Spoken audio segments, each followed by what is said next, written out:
She pressed her palms flat against her own throat, the way a drowning woman grabs for rope, not to call for help because she had no voice left in this world, but because the roaring outside the cabin walls was getting closer, and she could not make a single sound to warn him.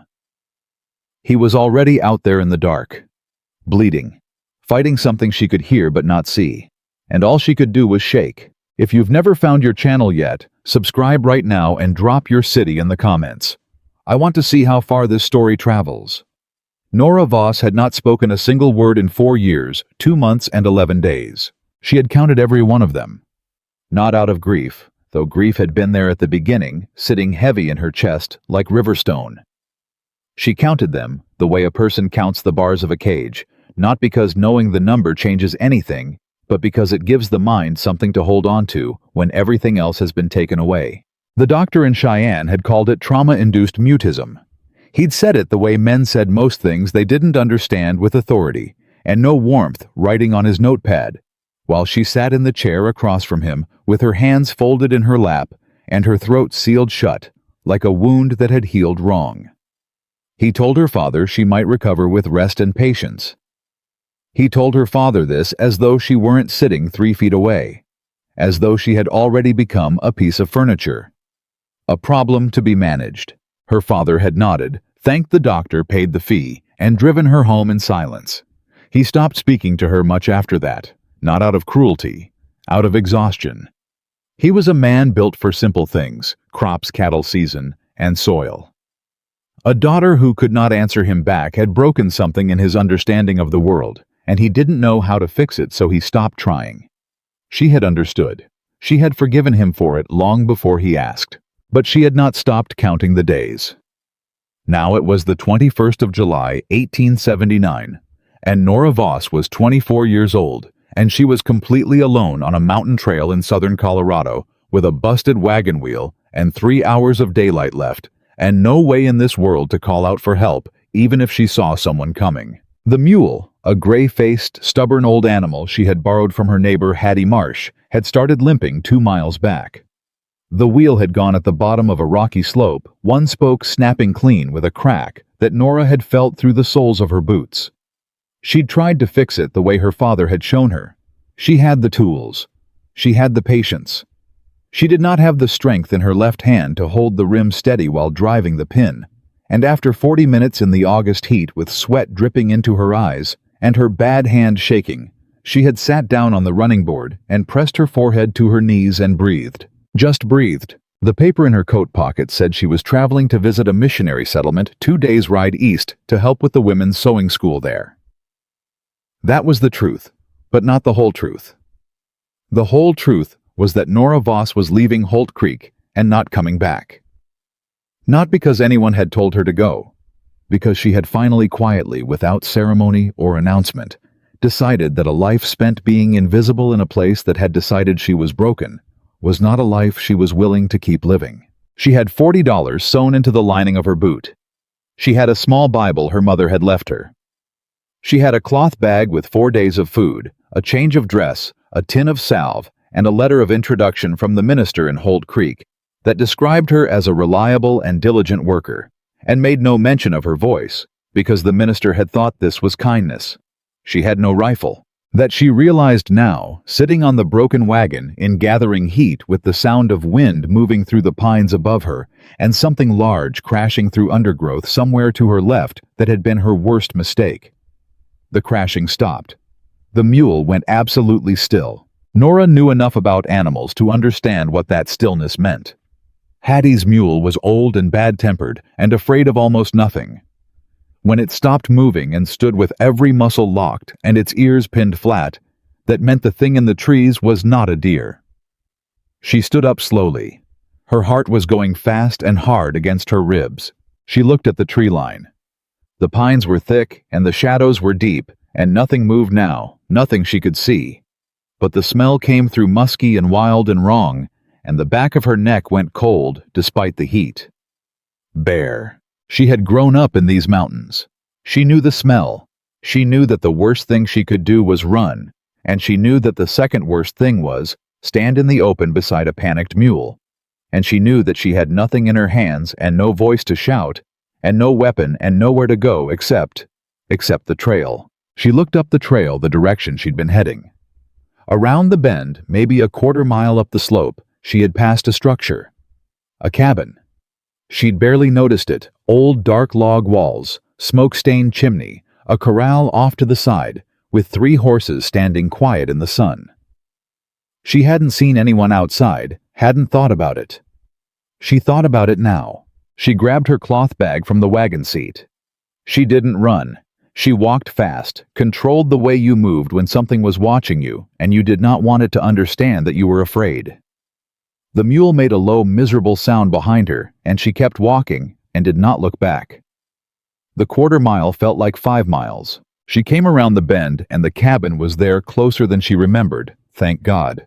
And she walked up the dirt path toward the door and raised her hand to knock, and only then noticed that the door was already open. Not open the way a door was left open on a summer afternoon. Open the way a door swings when someone has just walked through it in a hurry. It was moving slightly, settling on its hinges as though someone had just come out. She turned. He was standing by the corral gate 30 feet away watching her. He was tall, not in the exaggerated way of men who wore their size like a threat, but tall, the way mountains were tall, matter-of-factly, without apology, as though any other height would have been a miscalculation. He had a dark beard going gray at the jaw, and his shirt was the color of dried clay, and his hat was pushed back on his head in the way of a man who had been working and hadn't thought to straighten it.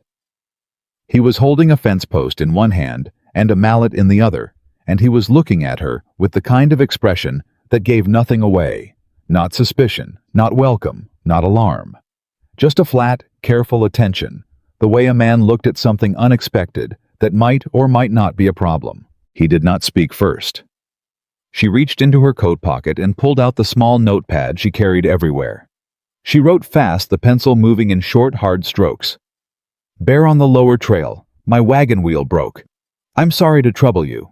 She held the pad up toward him. He read it. She watched his eyes move across the words. He set the fence post against the corral rail and crossed the distance between them in about 10 seconds with the long, unhurried stride of a man who covered ground for a living. He read it again from closer. Then he looked out past her down the trail, and something shifted in his face. Still not readable exactly, but different, more focused. "How far back?" he said.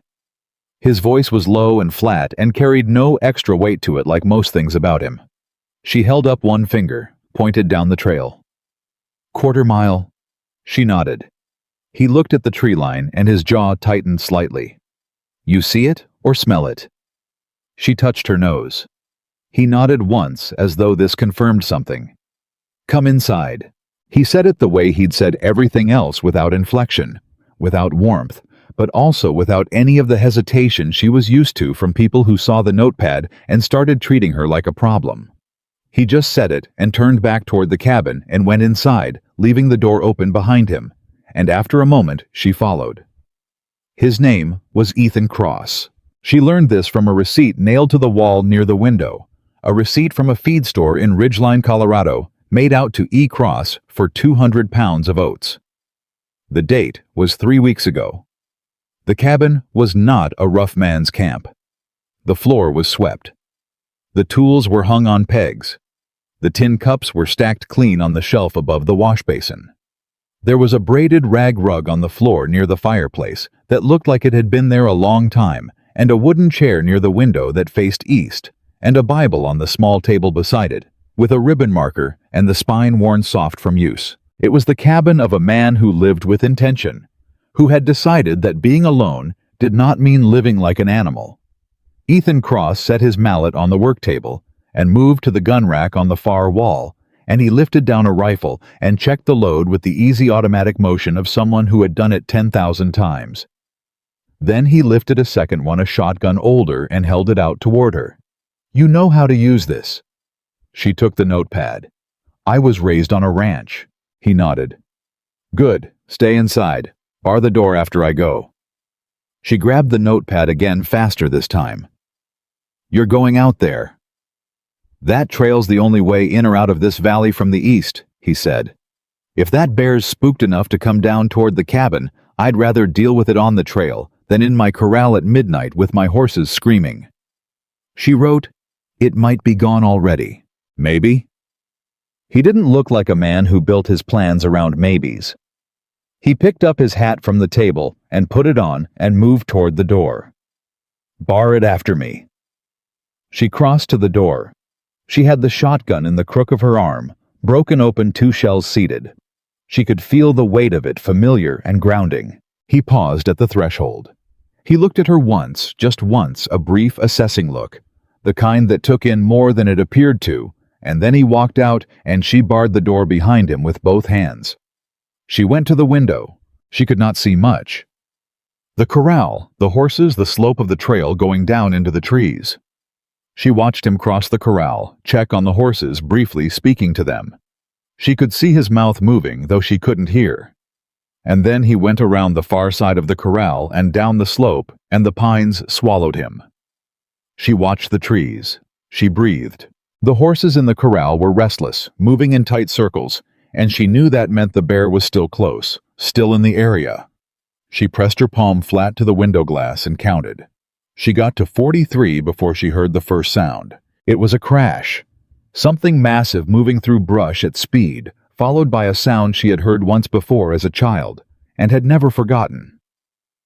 It started low, resonant, almost felt more than heard, and then it rose into something that had no human equivalent. Something ancient. Something that the body understood before the mind did. The horses in the corral exploded into motion, wheeling and crashing against the rails, and Nora took a step back from the window without deciding to. Then silence. Then after a long moment, a single gunshot. She pressed herself against the wall beside the window, her back to the logs, the shotgun gripped in both hands, and she waited. She counted again. She could not help it. It was the thing her mind did when the world became too big and too loud and too full of things she couldn't control. It counted. Days. Seconds. Heartbeats. She got to 112 before she heard boots on the steps. 3 slow, heavy steps. A pause. Then his voice, flat and tired and slightly strained. "It's me. Open up." She unbarred the door. He came in sideways, which she understood immediately because of the blood. His left shoulder, the left side of his shirt soaked through from collar to elbow, dark and heavy. He was holding his right hand against it with pressure. His hat was gone. There was a long diagonal scratch across his left cheek, not deep but bleeding freely. His eyes were clear, which was the most important thing. Clear and present and focused. She stepped back to let him pass. He moved to the table and sat down in the chair there. Not the chair by the window with the Bible. A different one near the work table.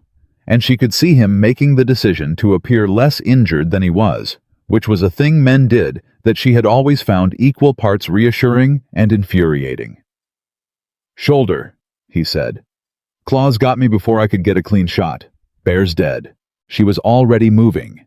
She had seen the tin on the shelf that held medical supplies. She had cataloged it when she first came in, the way she cataloged all rooms, now out of habit, developed across 4 years of being unable to ask anyone for anything. Bandaging, carbolic needle and thread, folded cloth. She brought the tin to the table, and then the basin and water from the bucket on the washstand. He watched her move without stopping her. She set everything on the table and pointed at his shirt. He looked at her for a moment, then reached up and began unbuttoning it with his right hand. The left arm he kept low, barely moving. She could see the effort it cost him not to let on how much it hurt. She had known men who groaned and carried on at a splinter. She had known others who would set their own broken bones and call it an inconvenience. Ethan Cross was the second kind which she respected, but the wound was worse than he was letting on, and she needed him to stop performing and let her work. She wrote on the notepad, "Stop moving the left arm. Just let it hang." He read it. "I'm fine." She gave him a flat look. She had over 4 years of silence developed a vocabulary of looks that conveyed things more efficiently than most people managed with full sentences. This one said, "I have the carbolic and I am not afraid to use it, so you can cooperate now, or cooperate in 30 seconds when it hurts more." Something changed in his face. Not softness exactly, but a small, brief acknowledgement. He stopped moving the arm. She worked steadily. The wound was in 3 places: a long tear across the top of the shoulder and 2 shorter, deeper punctures lower down. She cleaned them with carbolic, and he did not flinch, which she noted, and filed away. She pulled the edges together with small, careful stitches. Her hands were sure. Her bad left hand, the one she'd hurt 2 winters ago, the one that shook when she was tired, was steady tonight, as it sometimes was when the task was important enough to override the trembling. He didn't say anything while she worked. She appreciated that. When she was done bandaging, she washed her hands in the basin and turned back to him and wrote, "You should have waited. You didn't know what you were walking into." He read it. He reached up and very carefully touched the bandage on his shoulder, testing it, and said, "Yes, I did." She wrote, "A bear." "A bear," he agreed. "That's what I said." She stared at him. "You went out there because of me." She held the notepad toward him. "I'm a stranger. You don't know me." He looked at the words for a moment. Then he looked at her, and the expression on his face was something she hadn't expected. Not pride, not heroism, not the performance of gallantry. Just a plain, undecorated statement of fact. "Didn't matter," he said. She looked at him. "You were scared," he said. "You needed the trail to be safe. I had the rifle." He shrugged his right shoulder, the good one, slightly. "That's the whole calculation." She stood there with the notepad in her hand and felt something move through her that she didn't have a name for. Not gratitude exactly, though gratitude was in it. Something older than gratitude. Something that lived in the part of her that had spent 4 years being managed and accommodated and spoken around, and had almost forgotten what it felt like to be treated as a person whose safety was worth something without asking anything in return. She sat down in the other chair at the table. She wrote, "My name is Nora Voss. I lost my voice 4 years ago. I'm not slow, and I'm not fragile, and I'm not going to be a burden to you." He read it carefully. All of it. Then he said, "Ethan Cross. I figured most of that already." A pause. The burden part especially. She couldn't tell if that was almost a compliment or almost a joke or both. She wrote, "My wagon is broken on the lower trail. I have money. I'll pay for the wheel repair, and I'll move on in the morning." "Wheel'll have to wait," he said. "There's a dead bear on the trail, and I need to deal with it before dark, or it'll draw every scavenger in this valley down by morning." He stood slowly, favoring the left side. "There's a second room, small, cot in there. You'll sleep there tonight." It was not a question. It was not quite an order either. It was the way he said everything she was starting to understand. Matter of fact. The way a person spoke when they had spent enough time alone that they'd lost the habit of softening things for an audience. She wrote, "You don't have to do that." "I know," he said. He picked up his hat from the floor. She hadn't seen it fall in, and went back out. She sat at the table in his cabin with the shotgun across her knees and the notepad in her hand, and listened to the summer evening settle around the mountains. Crickets somewhere below. The horses calming in the corral. Wind moving high up in the pines like breathing. She thought about the way he had said, "Didn't matter," when she'd noted that she was a stranger. She thought about the 4 years of days she had counted. She thought that maybe not. Certainly not even probably, but maybe this one had been worth counting toward something instead of away from it. Outside in the last of the fading light, she could hear him working. Methodical. Unhurried. Taking care of the thing that needed to be done. She did not know yet what Ethan Cross was carrying. She did not know about the brother who had died in a mine collapse 7 years ago while Ethan had been 3 miles away. Or about the woman in Ridgeline who had waited for him through 2 hard winters and then stopped waiting. Or about the deed to this land and the man in the valley below who wanted it and the lengths that man had already gone to in order to get it. She did not know any of that yet. But she knew the cabin was clean, and the tools were hung on their pegs, and the Bible by the window had been read until its spine went soft, and she knew that he had walked into the dark with a rifle because she was scared, and she needed the trail to be safe, and he had the rifle. She pulled the cloth bag into her lap and opened it, and took out the Bible her mother had left her. She set it on the table next to his. 2 Bibles. 2 strangers. 1 mountain. 1 summer evening bleeding slowly into dark. She didn't know yet that the man who wanted Ethan's land had already sent someone up the trail to find out who was living on it and what it would take to make them leave. She didn't know that the broken wagon wheel on the lower trail would not be an accident for much longer. She didn't know that in 3 days, Silas Greer's men would come up this mountain with papers that were not legal and a story that was not true, and that when they did, she would be the only one who knew the whole truth and had no way to speak it. She opened her mother's Bible to a page she had read 100 times. The words blurred slightly tiredness heat, the long, difficult day settling into her bones. She closed her eyes. Outside, Ethan Cross was working in the last light, taking care of the things that needed to be taken care of. She listened to the sound of it quiet and steady, and absolutely without drama. And for the first time in longer than she could account for, she did not count the seconds as they passed. She just let them go. The next morning came in hard and bright, the kind of summer morning in the Colorado high country that had no patience for slow starts. Nora woke to the sound of Ethan's boots on the floor of the main room, a steady, deliberate sound, moving from the fireplace to the door and back again. And she lay still on the cot for a moment, listening, letting the reality of where she was settle back into her bones. She was not in Holt Creek. She was not in her father's house in the room with the faded blue curtains and the window that stuck in summer. She was in a small back room of a mountain cabin belonging to a man she had met yesterday. A man who had walked into the dark to kill a bear, because she was frightened, and she was still alive, and the bear was dead, and outside the birds were going at it with real conviction. She got up, straightened her dress, pinned her hair, and went into the main room. Ethan was at the fireplace. He'd already started coffee and had bacon going in the iron skillet, and he was doing it all with one hand because the left arm was braced against his side. The bandaged shoulder held still. He didn't turn when she came in. He was watching the skillet the way he watched most things, without expression, without fuss, just watching. She went to the wash basin and cleaned her face and hands, and then she went to his side and pointed at the skillet and then at herself. He looked at her. "I can manage." She pointed again, more firmly. A pause. Then he handed her the fork and stepped back. She cooked. He poured coffee into 2 tin cups and set them on the table. They ate without speaking, which was comfortable in a way she hadn't expected.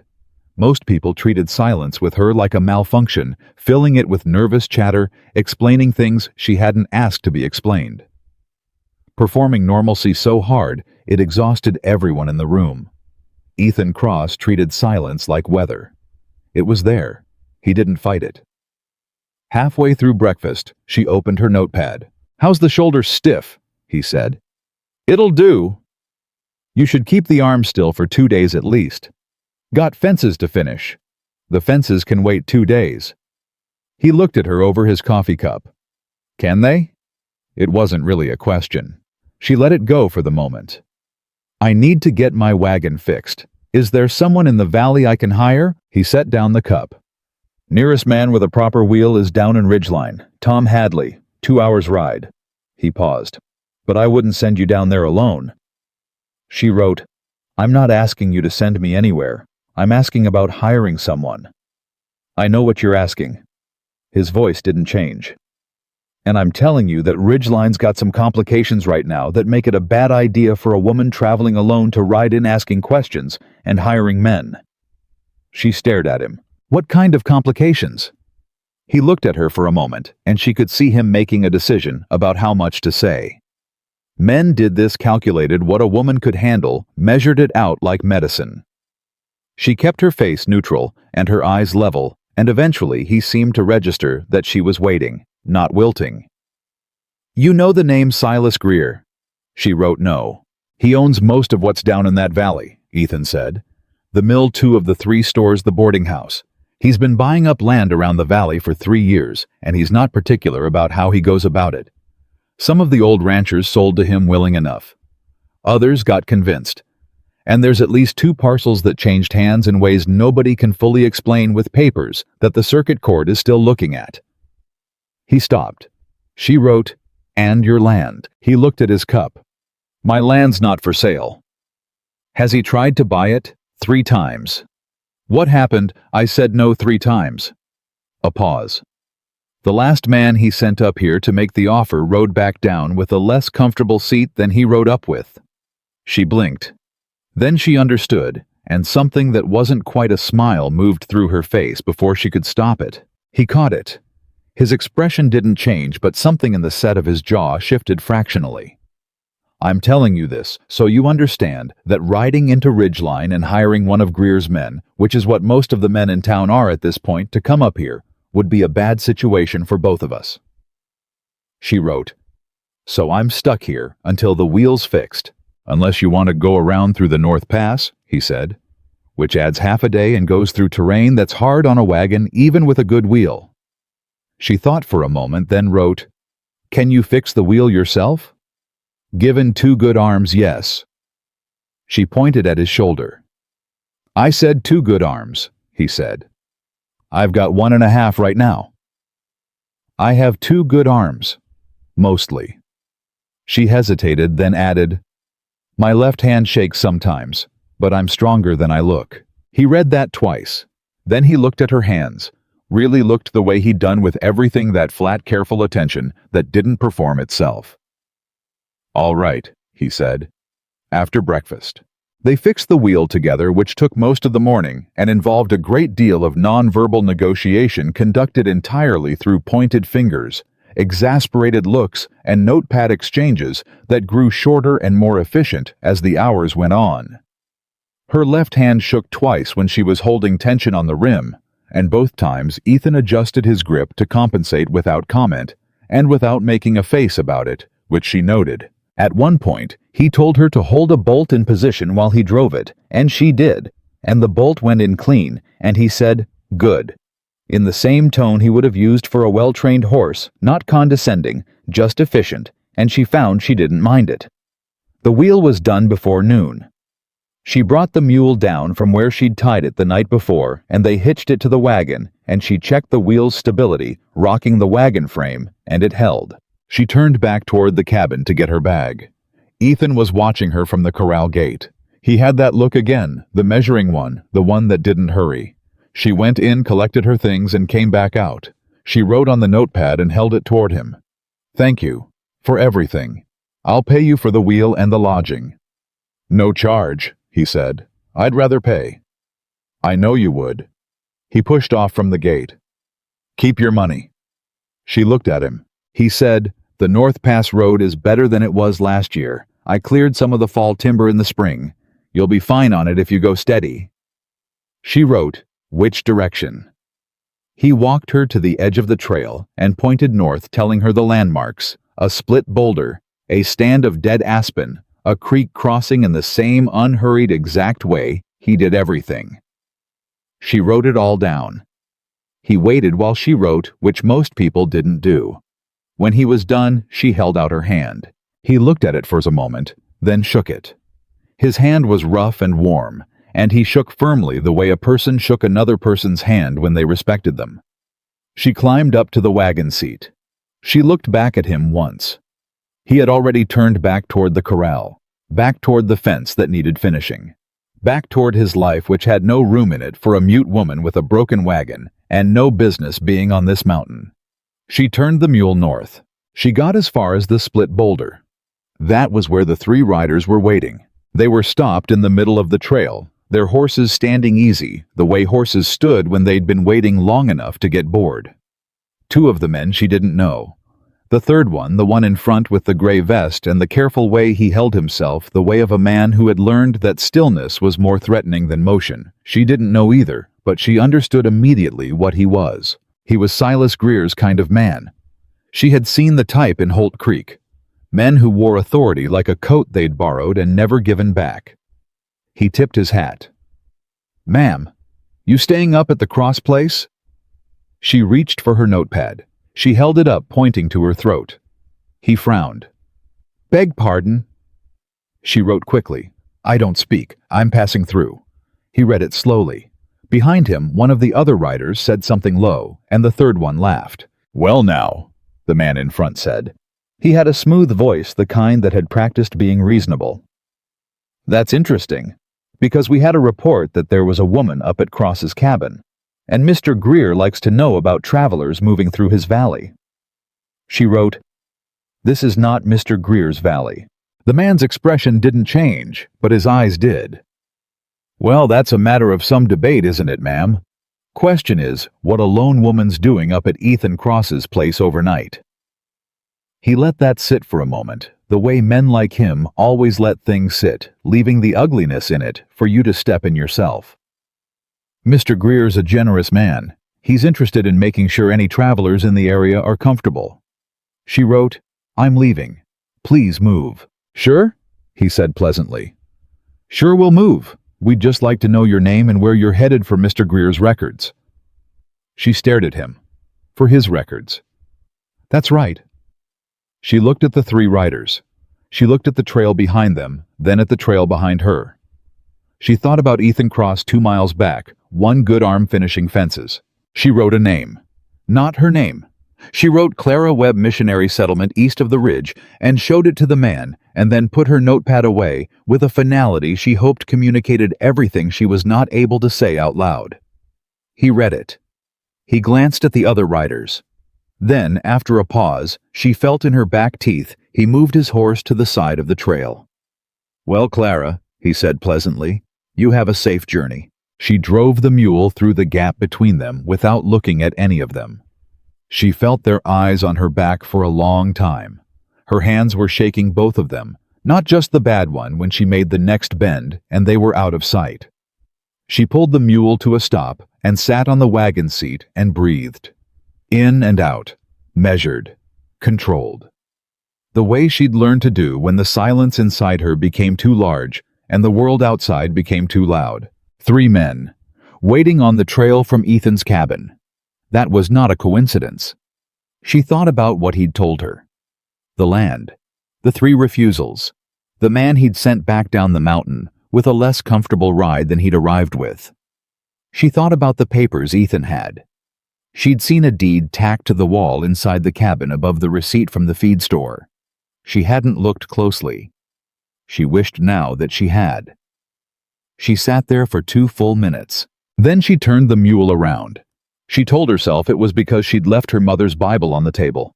That was true, she had. She'd picked up her bag and her notepad and walked out and left the Bible sitting on the table next to his. But that was not the whole truth, and she knew it. She drove back. Ethan was at the far corner of the corral when she came back around the bend, driving a post with the mallet in his right hand, his left arm still held low. He turned when he heard the wagon, and the look on his face was hard to read, but she thought she saw something move through it. Fast, controlled, gone before it could be identified. She climbed down from the wagon and went to him and opened her notepad. 3 men on the North Trail. Gray vest, 2 others. They asked who I was, where I was headed, and who I'd been staying with. He read it. His face went still in a different way than usual, not the neutral blankness he wore as a default, but something with more edge to it. "What'd you tell them?" "A false name. Missionary worker." A pause, then she added, "They weren't asking casually." He looked out at the trail in the direction of the North Pass. He was quiet long enough that she wrote again. "You knew they might be there." "I suspected it." His jaw worked slightly. "I sent you north because I thought they might have the main trail covered, not the North Pass. I was wrong." She stared at him. "You sent me north because you thought the main trail was covered." She held the pad up close enough that he'd have to look away to avoid it.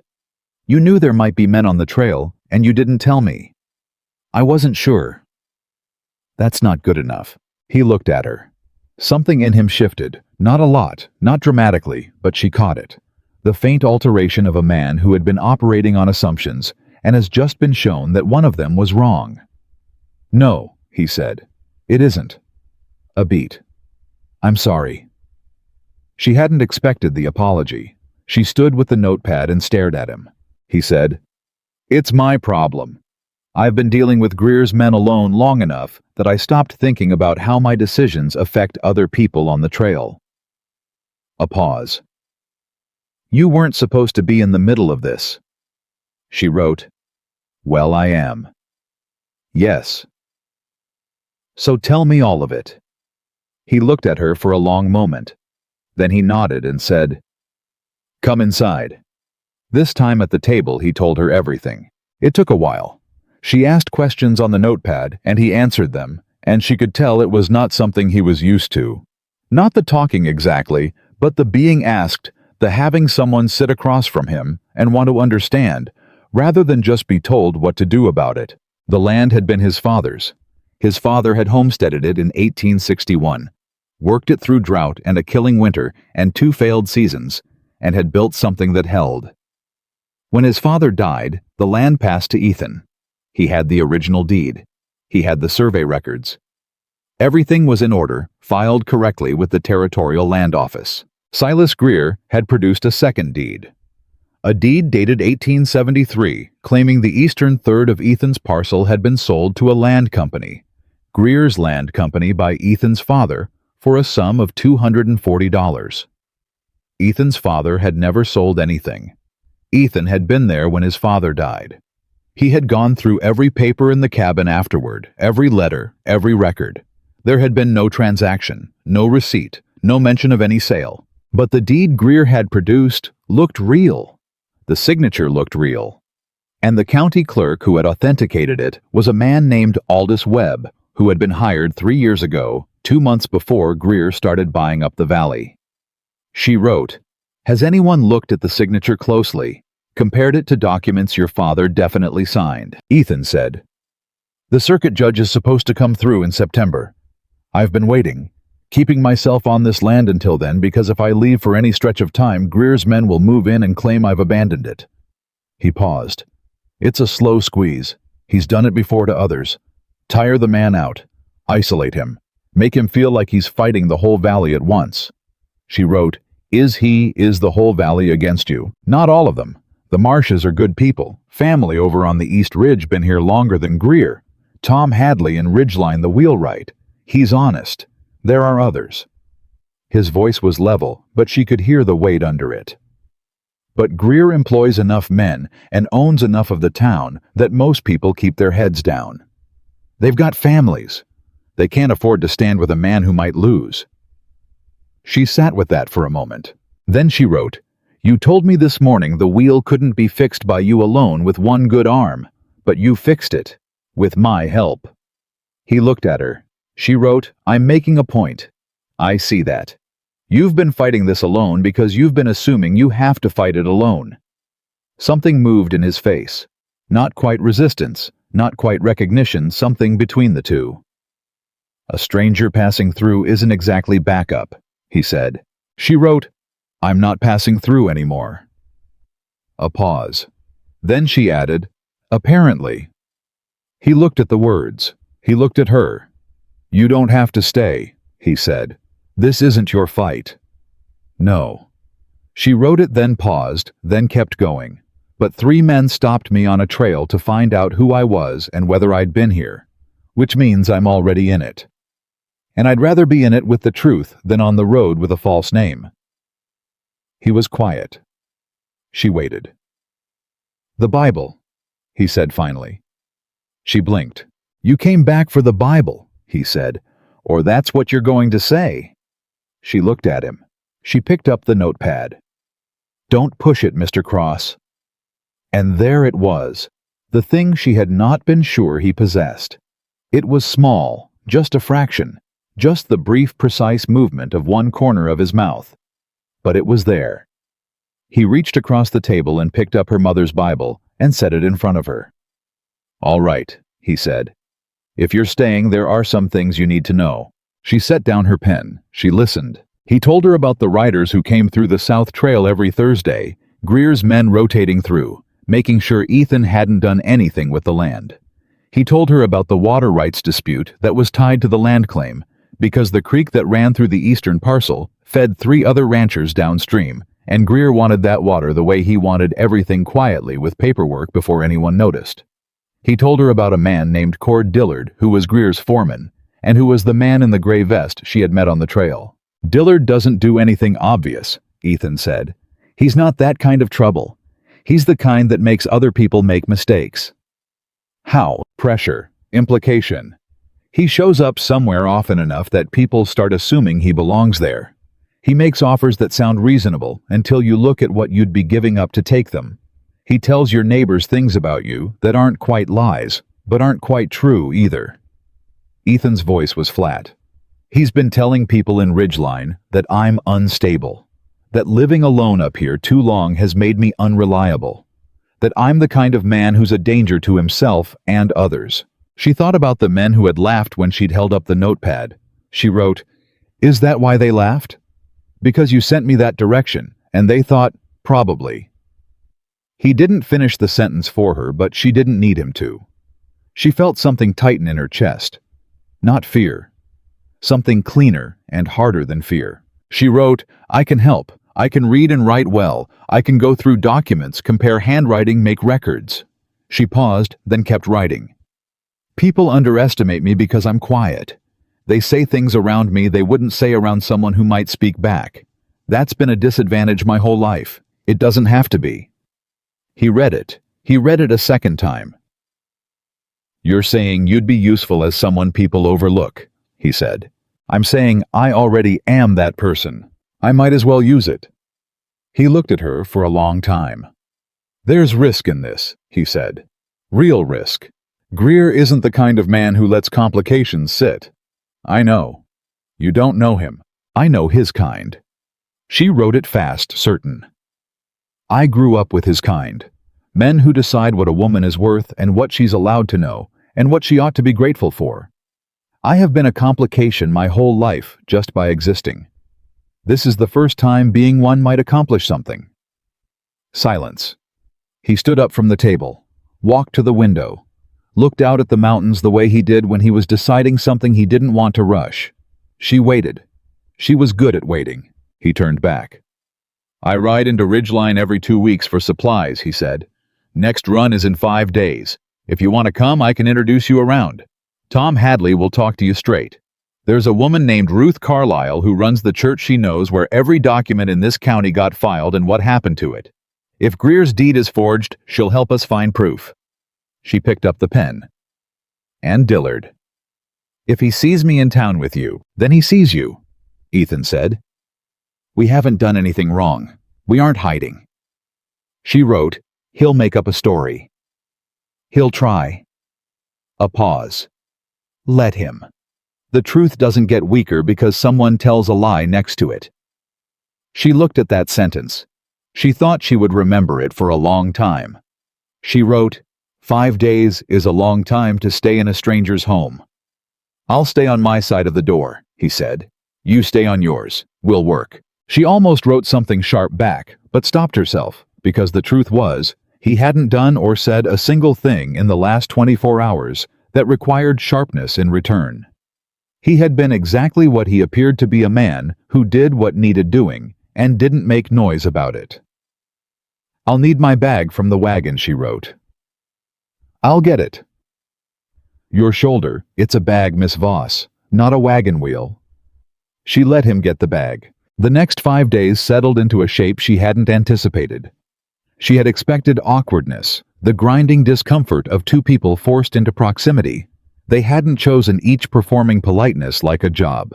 It wasn't like that. Ethan rose before dawn and was in the corral before she was dressed. She made coffee. He came in when it was ready without being called. He seemed to sense it the way he sensed most things, through some quiet attentiveness that operated below the surface. They ate. They worked. She went through the deed box he kept under the bed, a flat cedar box with a simple latch, and laid everything out on the table and organized it. He had more documentation than she'd expected. His father had been meticulous. Survey records. Correspondence with the Territorial Land Office. 2 letters from a lawyer in Denver, dated 1866, confirming the homestead claim. Original receipts for livestock and fence materials going back to 1862. She cross-referenced everything and made a clean list organized by date, with notes on what each document proved. She wrote it all in her clearest hand. Ethan came in at midday and stood over the table and looked at what she'd done, and said nothing for a long moment. Then he said, "I didn't know I had all this." "You had it. It was just in pieces." She paused, then wrote, "Pieces are what they're counting on. When evidence is scattered, it looks like chaos. Organized, it tells a story." He looked at her. "Where did you learn to do this?" "My mother kept the ranch accounts. She taught me before she died. I kept them after." A pause. "My father didn't know I did it. He thought the neighbor's son was doing them. He paid the neighbor's son $20 a year, and I did the work." She didn't write anything more after that. Ethan was quiet for a while. "I'm sorry," he said. She shrugged. She wrote, "It's done. This is what matters now." He nodded slowly. He sat down across from her and picked up one of the old letters and read it. She watched him read the careful, unhurried way he did it, moving his lips slightly on the harder words, the way of someone who had taught himself and was proud of what he'd built. "This letter," he said, holding it up. "It refers to a boundary survey, meets and bounds. There's a stone marker the surveyor set at the northeast corner of the parcel in 1861. He set the letter down. Greer's forged deed puts the boundary 50 yards west of that marker, which would mean the marker is on Greer's land, not mine." She looked at the letter. She looked at him. "Is the stone still there?" "It was there 2 years ago when I last checked. If someone removed it, Greer's version of the boundary looks right on paper. If the stone is still there, it contradicts his deed on the ground." "Yes." She wrote, "We should check it." "We will." He folded the letter. "But not today. I want you to see it when we go, and I want to go when it's less likely Dillard's men are watching the east boundary." He paused. "They've been watching the east more than the west lately. I noticed last week." "Why the east?" "Because the stone marker's on the east." His voice was quiet and certain. "He knows it's there. He's deciding what to do about it." She felt the cold precision of it, the patience, the way a man like Greer moved not in a rush, not obviously, but always toward a destination that the people around him only saw when they arrived there and it was too late. She wrote, "He's been planning this for a long time. 3 years at least," Ethan said. "Maybe longer." A pause. "He doesn't make moves he's not sure of, which means he thinks he's sure of this one."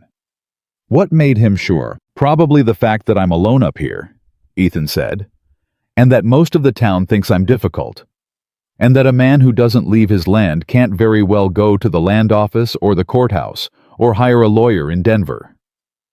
He looked at the table, at the organized papers, at her handwriting covering the list. "He's probably been counting on the fact that even if I had the documentation, it'd never be in a form anybody could use." She looked at her list. She looked at him. She picked up the pen. "He miscounted," she wrote.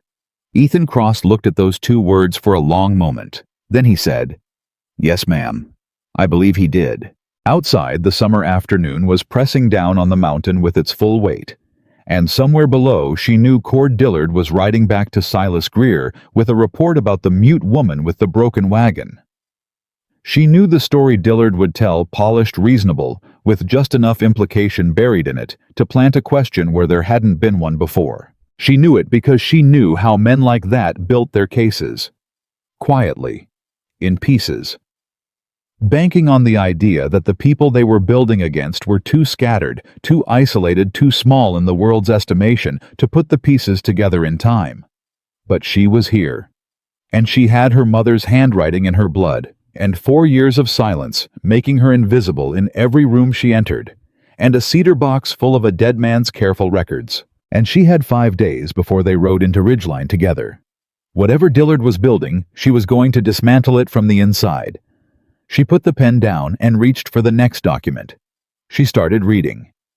The ride into Ridgeline took 2 hours, and Nora spent most of it watching Ethan's back. He rode ahead on a big gray quarter horse named Hatch, moving with the economy of a man who had been on horseback since before he could read. She followed on the mule, which had opinions about the pace, but kept them mostly to itself. The road was dry, and the summer heat was already building by mid-morning, and Nora had her notepad in her coat pocket, and her mother's Bible in her bag, and the organized list of Ethan's documents memorized so thoroughly she could recite it backwards. She had spent 5 days preparing for this. She was ready. What she was not ready for was Ridgeline itself. It was not the town that surprised her. She had grown up near enough to small western towns to know their layout. By instinct, the main street, the general store, the saloon, the livery, the small structures pressing together like people trying to stay warm. Ridgeline looked like all of them. It smelled like all of them. Dust and horse and wood smoke and something frying somewhere. What she was not ready for was the way people looked at Ethan when he rode in. Not with hostility exactly.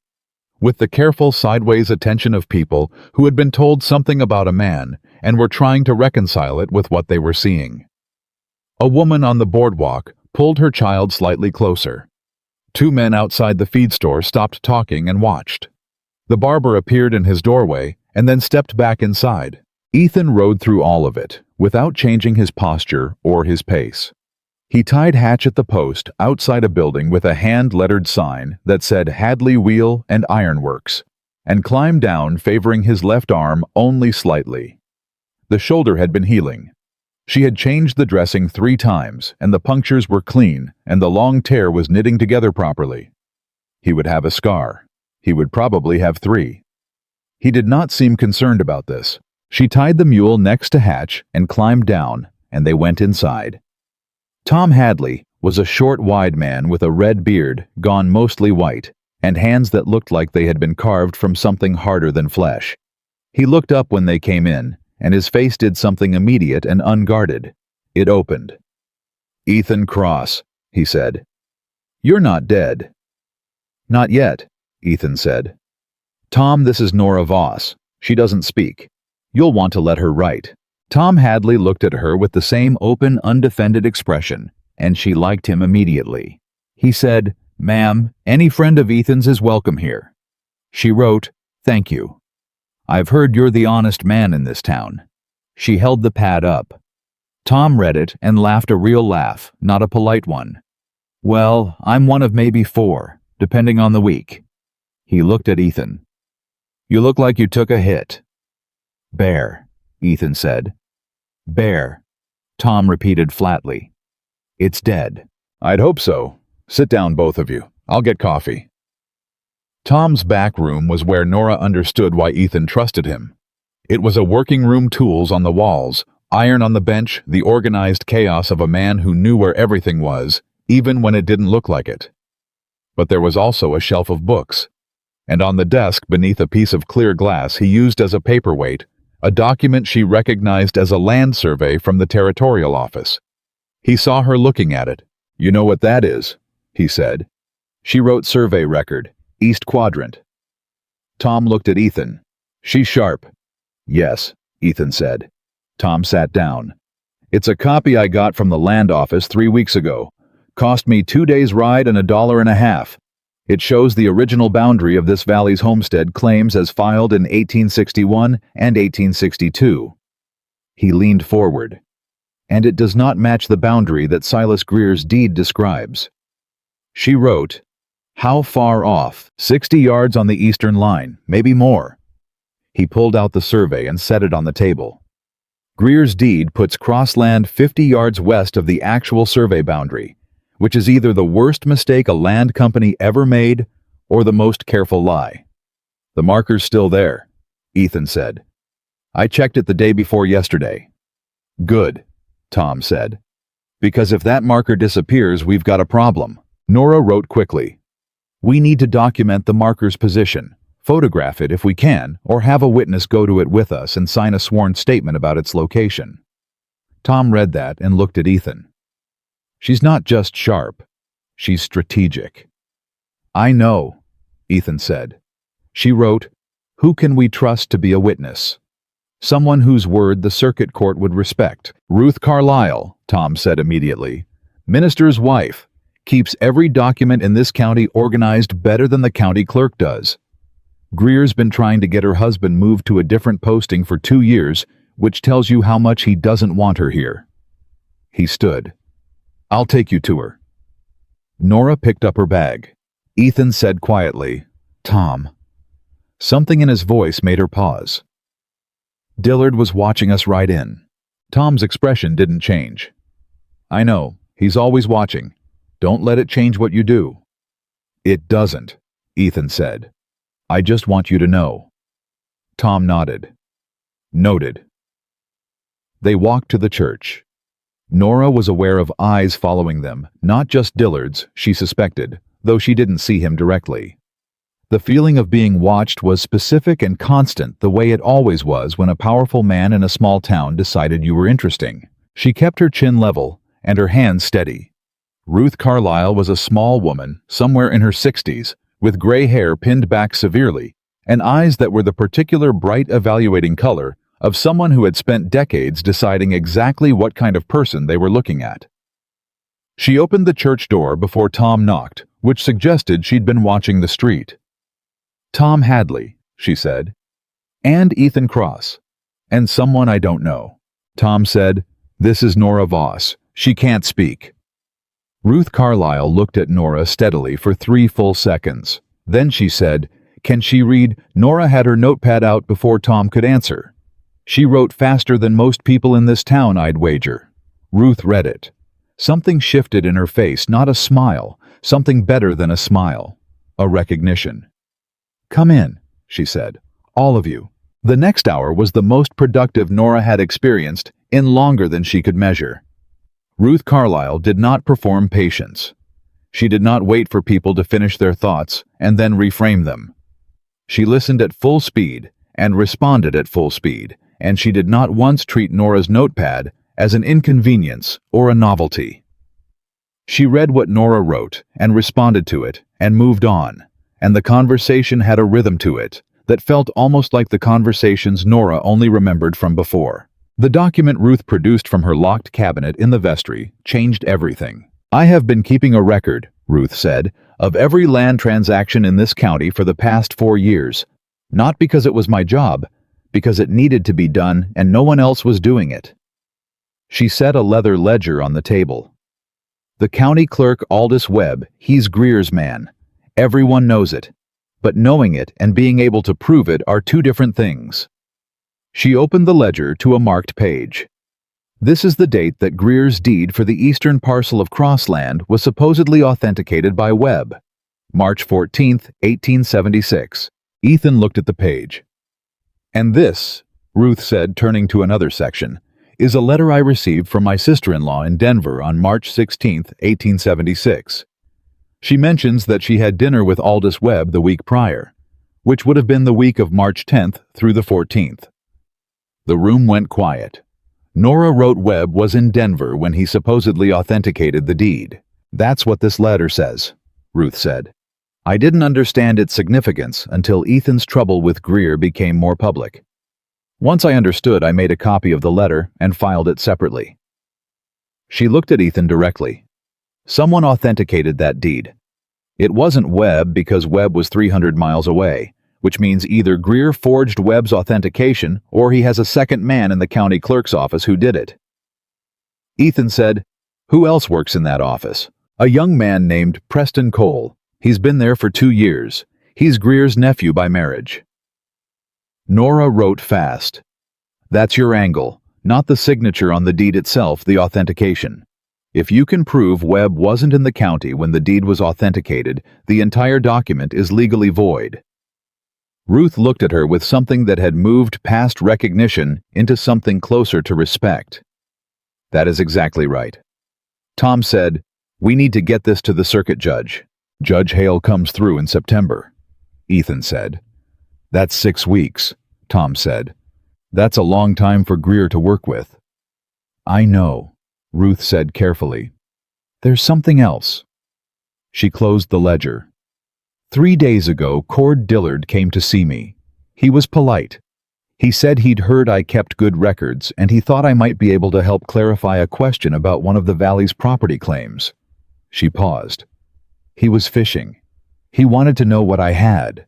Ethan said, What did you tell him? That I keep records for the church and that church records are private, which is true. Ruth's voice was completely flat. But he knows I have something. He doesn't know what. The room was very quiet. Nora wrote, "He'll come back." "Yes," Ruth said. "He will." Nora wrote, "How long before he finds a reason to?" She paused, then wrote, "Apply pressure." Ruth said, "My husband is up for review by the church board in October. 3 of the 5 board members are Greer's men." She said it calmly, the way a soldier described a position they'd been holding for a long time. "He's already applying pressure. He's just doing it quietly." Ethan said something then that Nora had not heard from him before. His voice changed, dropped lower, went rougher at the edges, the way a man's voice changed when something that had been sitting at a distance suddenly arrived. "I won't let him do that to you, Ruth." Ruth looked at him. "Ethan Cross, I have been in this county for 19 years. Silas Greer has been here for 3. I am not afraid of him." "I know you're not," Ethan said. "I'm still saying it." Something moved across Ruth's face. She turned slightly away toward the window and was quiet for a moment. Then, "You should know something else." She turned back. "Dillard asked me specifically about the woman traveling with you. He knew she couldn't speak. He described her accurately." Her eyes moved to Nora. "He said she was a woman who had fled a situation back east and that you might not know her full history. He was very considerate about it, as though he was worried for you." Nora's hand tightened on the notepad. She wrote, "He's building a story about me." Her writing was harder and faster than usual. "He doesn't know who I am. He's filling in the blank with whatever discredits me before I can be useful." "That is exactly what he's doing," Ruth said. Ethan said, "Nora." She looked at him. "Is there anything at all he could find that would hold up?" He said it directly without softening it the way he said everything. "I'm not asking because I doubt you. I'm asking because I need to know what's coming." She looked at him for a long moment. Then she wrote, "My father's ranch went bankrupt 2 years ago. He sold everything and moved to his brother's place in Nebraska. I didn't go with him. I've been working wherever I could find work with the missionary network, and I've moved often." A pause. "To a man like Dillard that looks like running." "Were you running?" Ethan said. She looked at the table, then at him. "From one life that had stopped fitting me." Another pause. "Not from anything dishonest." He held her gaze for 3 seconds. "That's enough for me." Tom said, "It's enough for me too." Ruth said, "The question is whether it's enough for the circuit court if Dillard puts a character witness in front of Judge Hale before we do." That was the question that rode with them out of the church and back up the main street toward the livery where they'd left the animals. Nora was so absorbed in turning it over that she almost didn't notice the man who fell into step beside them. Almost. He appeared from the gap between the barber shop and the land office, and he walked at exactly their pace, not blocking them, not crowding them, just accompanying them, the way a shadow accompanied you when the sun was at the wrong angle. Cord Dillard. Gray vest. Pleasant face. The careful stillness she remembered from the trail. "Mr. Cross," he said. "Miss Voss, I hope your morning's been productive." Ethan kept walking. He did not look at Dillard. "Cord, beautiful morning for it," Dillard said pleasantly. "I was just thinking it's unusual to see you in town, Ethan. You usually let your supplies run pretty low before you make the trip. Must be something particular drawing you in." He glanced at Nora. Or someone. Ethan stopped. He turned. He looked at Dillard with an expression Nora had not seen on his face before. Not anger would have been easier. Something colder and more specific than anger. "Say what you're saying," Ethan said. Dillard spread his hands, the gesture of a reasonable man. "I'm just making conversation, Ethan. No need to take offense." He smiled pleasantly. "Mr. Greer asked me to pass along his regards. He said he'd be happy to revisit the arrangement on your eastern parcel anytime you're interested. It's a fair offer, the kind that gets less fair the longer a man waits." Tell Greer I'm not interested. I'll tell him, Dillard said. Though I wonder if you've had a chance to review his deed carefully. There are some figures there that, well, a lawyer in Denver might be able to explain them better than I can. His deed is a forgery, Ethan said. We both know it. Dillard's pleasant expression did not move. That's a serious accusation, Ethan. The kind of accusation that can make a man look unstable, paranoid even. He glanced again at Nora, and this time his gaze stayed a second longer than it needed to. Especially when a man's been alone up on a mountain for a long time and starts seeing enemies in every corner. Nora had the notepad out. She wrote fast and held it up directly in front of Dillard's face, close enough that he had to take a small step back to read it. Mr. Dillard, I have a letter dated March 16, 1876. Placing Aldous Webb in Denver during the week, the deed you're referencing was supposedly authenticated. I also have a complete organized record of the cross-homestead documents going back to 1861, cross-referenced with territorial survey records. And I have a witness prepared to testify before Judge Hale in September. She held it steady. Now, is there anything else you'd like to discuss? The pleasantness left Dillard's face. It didn't leave in a rush. It left the way expensive furniture left a house that was being repossessed carefully, piece by piece, with the full awareness of everyone watching. What remained underneath was not rage. It was something more controlled and more dangerous than rage. It was calculation. He looked at her for a long moment. Mute woman, he said softly, ought to be careful about what she puts in writing. Ethan stepped forward. One step. Just one, and it was enough. He stopped within arm's reach of Dillard and said nothing, and the silence between them had a weight to it that Nora could feel from 2 feet away. Dillard looked at him. He looked back at Nora. He nodded once, the nod of a man filing information away. Then he turned and walked back the way he'd come. Tom exhaled. Well, he said, that's done it? It was done the moment we rode in, Ethan said. He was looking after Dillard. His voice was level, but his jaw was set in the way Nora had come to understand meant he was working through something. She touched his arm. He looked at her. She wrote, he's going back to Greer, tonight. Whatever they planned before, they'll move it up. Yes, he said. We have 6 weeks until September. I know. 6 weeks is not long enough if they decide to stop being patient. He looked at her writing for a moment. Then he looked up past her back toward the church at the end of the street. No, he said. It isn't. They rode back up the mountain mostly in silence, but it was a different kind of silence than the ones that had come before. The earlier silences had been comfortable settling. This one had edges.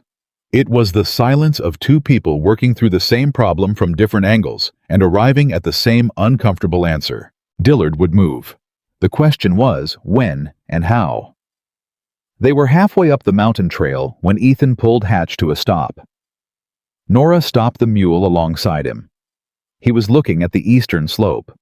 She followed his gaze and at first saw nothing, just the mountain, the trees, the dry summer grass.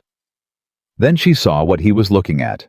A line of fresh horse prints in the dirt at the edge of the trail. Not coming down the trail. Crossing it from east to west through the brush. Someone had ridden through here recently. Not on the trail.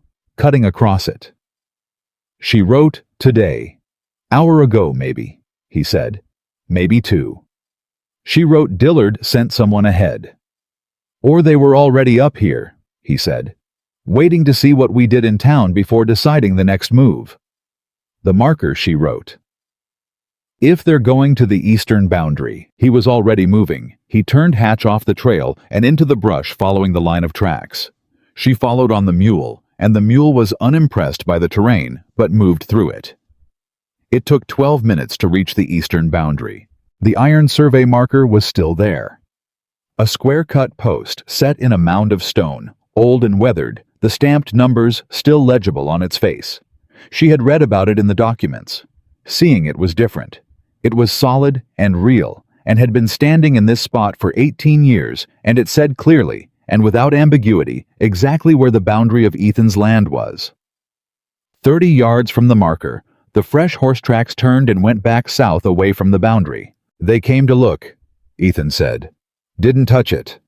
"This time," she wrote. "This time," he agreed. She stood next to the marker and looked at it. 18 years of weather and season, and not moving an inch. She thought about the letter in Ruth Carlyle's cabinet, the survey in Tom Hadley's workshop, the organized list on Ethan's table with her handwriting covering the page. She thought about Dillard's face when she held the notepad up in the street. She had seen the calculation happen in real time, the moment he understood that the mute woman was not an unknown variable he could shape before she mattered. She was already a variable that mattered. The story he'd been building about her would need to change, and that meant going back to Greer and explaining that his slow, patient plan had developed a complication he hadn't anticipated. That was good. Complications cost time and changed plans, and sometimes, not always, but sometimes caused mistakes. She took out the notepad. She wrote, "We need to get a sworn statement from a witness who has seen this marker. Today, if possible. Someone who can describe its exact position relative to identifiable landmarks."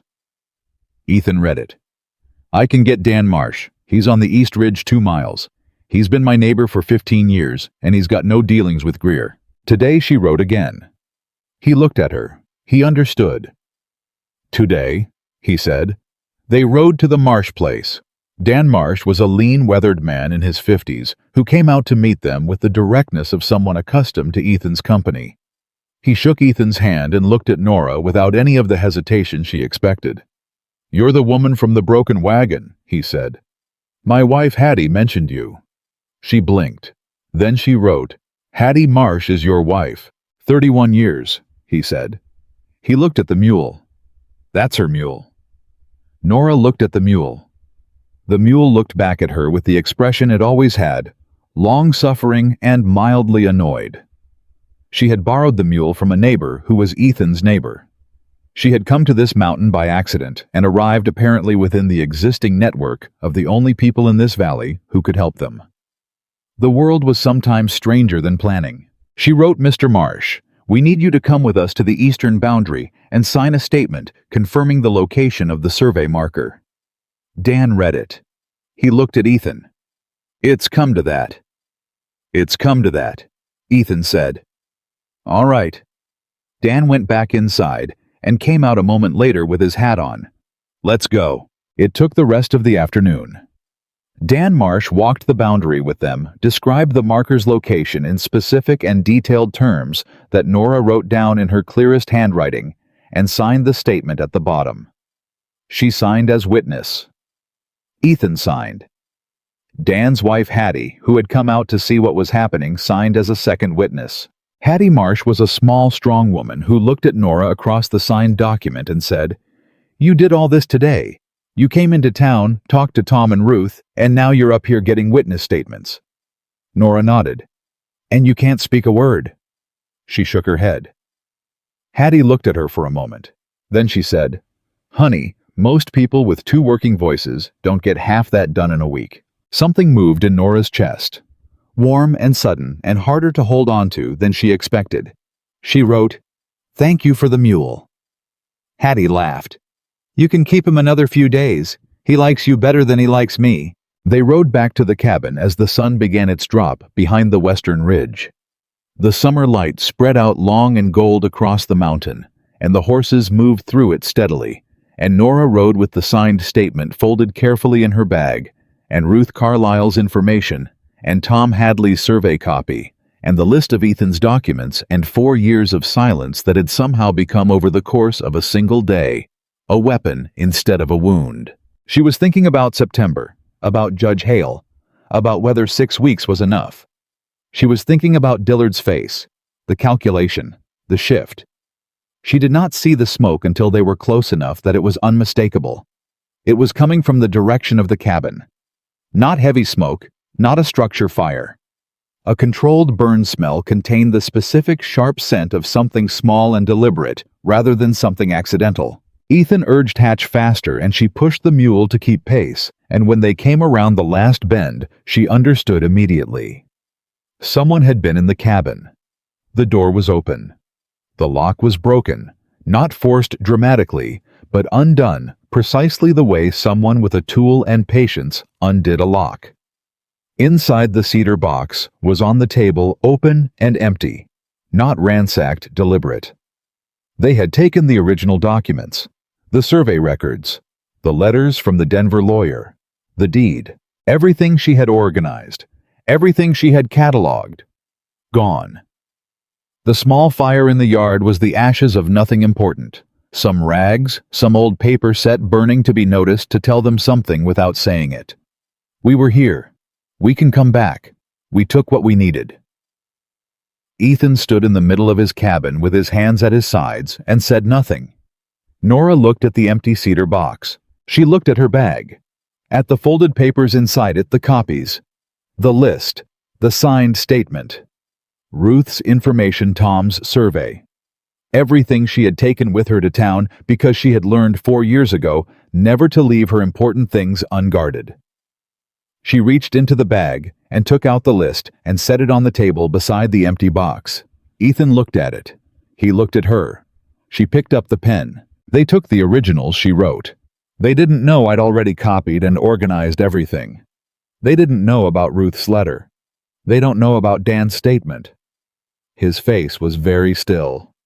She kept writing. They think they've taken our case. They haven't. They've taken paper. We have the truth, and we have witnesses, and we have 6 weeks. She paused, then wrote the last line clearly and without hesitation. And they just made their first mistake. Ethan looked at those words for a long time. Outside, the summer evening was coming down fast, and the ashes in the yard were cooling to nothing, and somewhere below the mountain, Cord Dillard was riding back to Silas Greer with a box of stolen papers, confident that what he'd taken was the end of the fight. He was wrong. But neither of them knew yet what he was willing to do when he found that out. Ethan fixed the lock that night. He didn't say much while he did it. He worked by lamplight at the door, replacing the broken mechanism with a heavier one he kept in the bottom of his tool chest, and Nora sat at the table and recopied everything. The list, the timeline, the summary of Ruth's letter, the details of Dan Marsh's statement in a second hand, making a duplicate set she could keep separately from the first. She worked until her fingers ached. He finished the lock and tested it twice, and then came and stood at the edge of the table and looked at what she was doing. "You should sleep," he said. She held up one finger. One more page. He sat down across from her and waited. He didn't read. He didn't fidget. He just sat there in the lamplight with his hands on the table and let her work, and she was aware of him in a way that had nothing to do with the documents in front of her. The awareness had been building for days, not loudly, not urgently, but steadily, the way water built behind a dam. She kept her eyes on the paper. When she finished the last page, she set down the pen and flexed her hand. He said, "Where will you keep the second set?" She wrote, "With Ruth. She has a locked cabinet, and Greer already suspects her, so taking it there changes nothing for her risk and everything for ours." He nodded slowly. "Tomorrow morning. First thing." He picked up the lamp to carry it toward the back room, his signal that the night was done, and then he stopped. "Nora?" She looked at him. "What they did today," he said. His voice was measured, each word placed carefully. "Coming into my home. Taking what was in that box." A pause. "I want you to know that I'm not going to let what happened today be the end of this." She looked at him for a moment. Then she picked up the pen. "I know," she wrote. "I never thought it would be." He looked at those words. Something moved through his face that she didn't try to name. "Good night," he said. "Good night, Mr. Cross." He almost said something. She could see it, the brief gathering of words that didn't arrive. He turned and went to his room, and she heard him set the lamp down, and the light under his door went dark. She sat in the dark kitchen for a moment and listened to the mountain settle around the cabin. Wind high up in the pines. One of the horses shifting in the corral. The new lock on the door solid and silent. She thought about the cedar box empty on the table. She thought about Cord Dillard carrying it down the mountain. She thought about Silas Greer opening it. Then she folded the second set of documents, carefully put them in her bag, and went to bed. She did not sleep for a long time. Ruth Carlyle took the second set without a word of surprise, which confirmed that she had been expecting something like this. She locked it in the cabinet in the vestry, and then she turned around with her hands folded and said, "I sent a letter to Judge Hale's circuit court office in Denver yesterday." Ethan looked at her. About the timeline," Ruth said. "I didn't give specifics. I said there was a land dispute requiring his attention, and that new evidence had come to light that would not be available if he delayed his September ride." She paused. "I also said the evidence included documentation of potential fraud in the county clerk's office, which I knew would get his attention because he's been watching Webb for 2 years already." Nora wrote, "How do you know he's been watching Webb?" "Because Judge Hale's clerk is my cousin," Ruth said with the calm of someone revealing a card they've been holding for the right moment. "She wrote me in April and mentioned it. I've been waiting for the right way to use that information without endangering her position." Tom Hadley, who had come to the church at Ruth's request that morning, said, "Ruth, how long have you been building this?" "Since the first rancher Greer pushed off his land," Ruth said. 18 months. She sat down at the table. "I want you to understand something. Silas Greer has been operating in this valley the way men like him always operate, by making each individual wrong seem too small to fight and too isolated to connect to anything larger. One rancher loses his land, he thinks it's just his problem. Another family signs a bad deed, they think they made a mistake. It takes someone standing outside all those individual stories to see the pattern." She looked at Nora. "What you did with Ethan's documents, organizing them, connecting them, making the pattern visible, that's what needs to happen with all of it." Nora felt the weight of that land on her. She picked up the pen. How many cases? Ruth opened her ledger. 6 families displaced. 3 properties with disputed deeds. 2 water rights claims. And 1 missing survey record from the county office that I happen to have a copy of because I requested it before it disappeared. Silence. Ethan said very quietly, 6 families. 6 that I know of, Ruth said. There may be more I haven't heard about yet. Nora wrote, "This isn't just your land, Ethan. This is the whole valley." He looked at her. His jaw was tight. He said, "I know. The question," Tom said, "is whether we can get all of this in front of Judge Hale in a form he can act on. Because a circuit judge can initiate a federal investigation if the evidence supports it. He doesn't need the county clerk's cooperation. He doesn't need the sheriff's cooperation. He goes over all of it." Ruth said, "That's correct, which is why Greer will do everything he can between now and September to ensure this never reaches Hale in a usable form. He'll try to discredit the witnesses," Nora wrote. "Ruth, Tom, Dan Marsh. He'll try to discredit me." "He's already started with you," Ruth said. "Dillard was asking about you again yesterday. He's been telling people you were dismissed from a missionary post for dishonesty." She said it without softening it. "It's a lie, but it's the kind of lie that's hard to disprove quickly." Nora set down the pen. She sat with that for a moment, the specific, practiced cruelty of it. Not a dramatic accusation, just a word dropped here and there, a question raised, a story given legs before she could catch up to it. She had no voice to defend herself in real time. She could not stand in the street and say, "That is not true," in a tone that people believed. She could only write it, and writing was slower than whispering, and by the time the truth caught up to the lie, it was already comfortable in its chair. She picked up the pen. "Then we don't try to disprove it in conversation," she wrote. "We make it irrelevant. If the evidence we bring to Judge Hale is strong enough, my character doesn't matter." Ruth looked at her. "That's the right approach. It's also the harder one." "I know," Nora wrote. "I'm familiar with the harder approach." Tom said, "There's another problem." He looked at Ethan. "The Thursday riders. Greer's men who come through your South Trail every week. I've been thinking about them. They're not just watching. They're establishing presence. If this goes to a federal hearing, Greer's going to claim that Cross abandoned the eastern parcel, that he's not working it, not using it, not maintaining it. Contested land goes to the party that can demonstrate occupancy and use. Ethan said, "I'm there every day." "You're there," Tom said. "But can you prove it formally? Do you have records of work done on the eastern section? Fences maintained, animals grazed, water drawn." Ethan was quiet. Nora wrote, "Start keeping records now.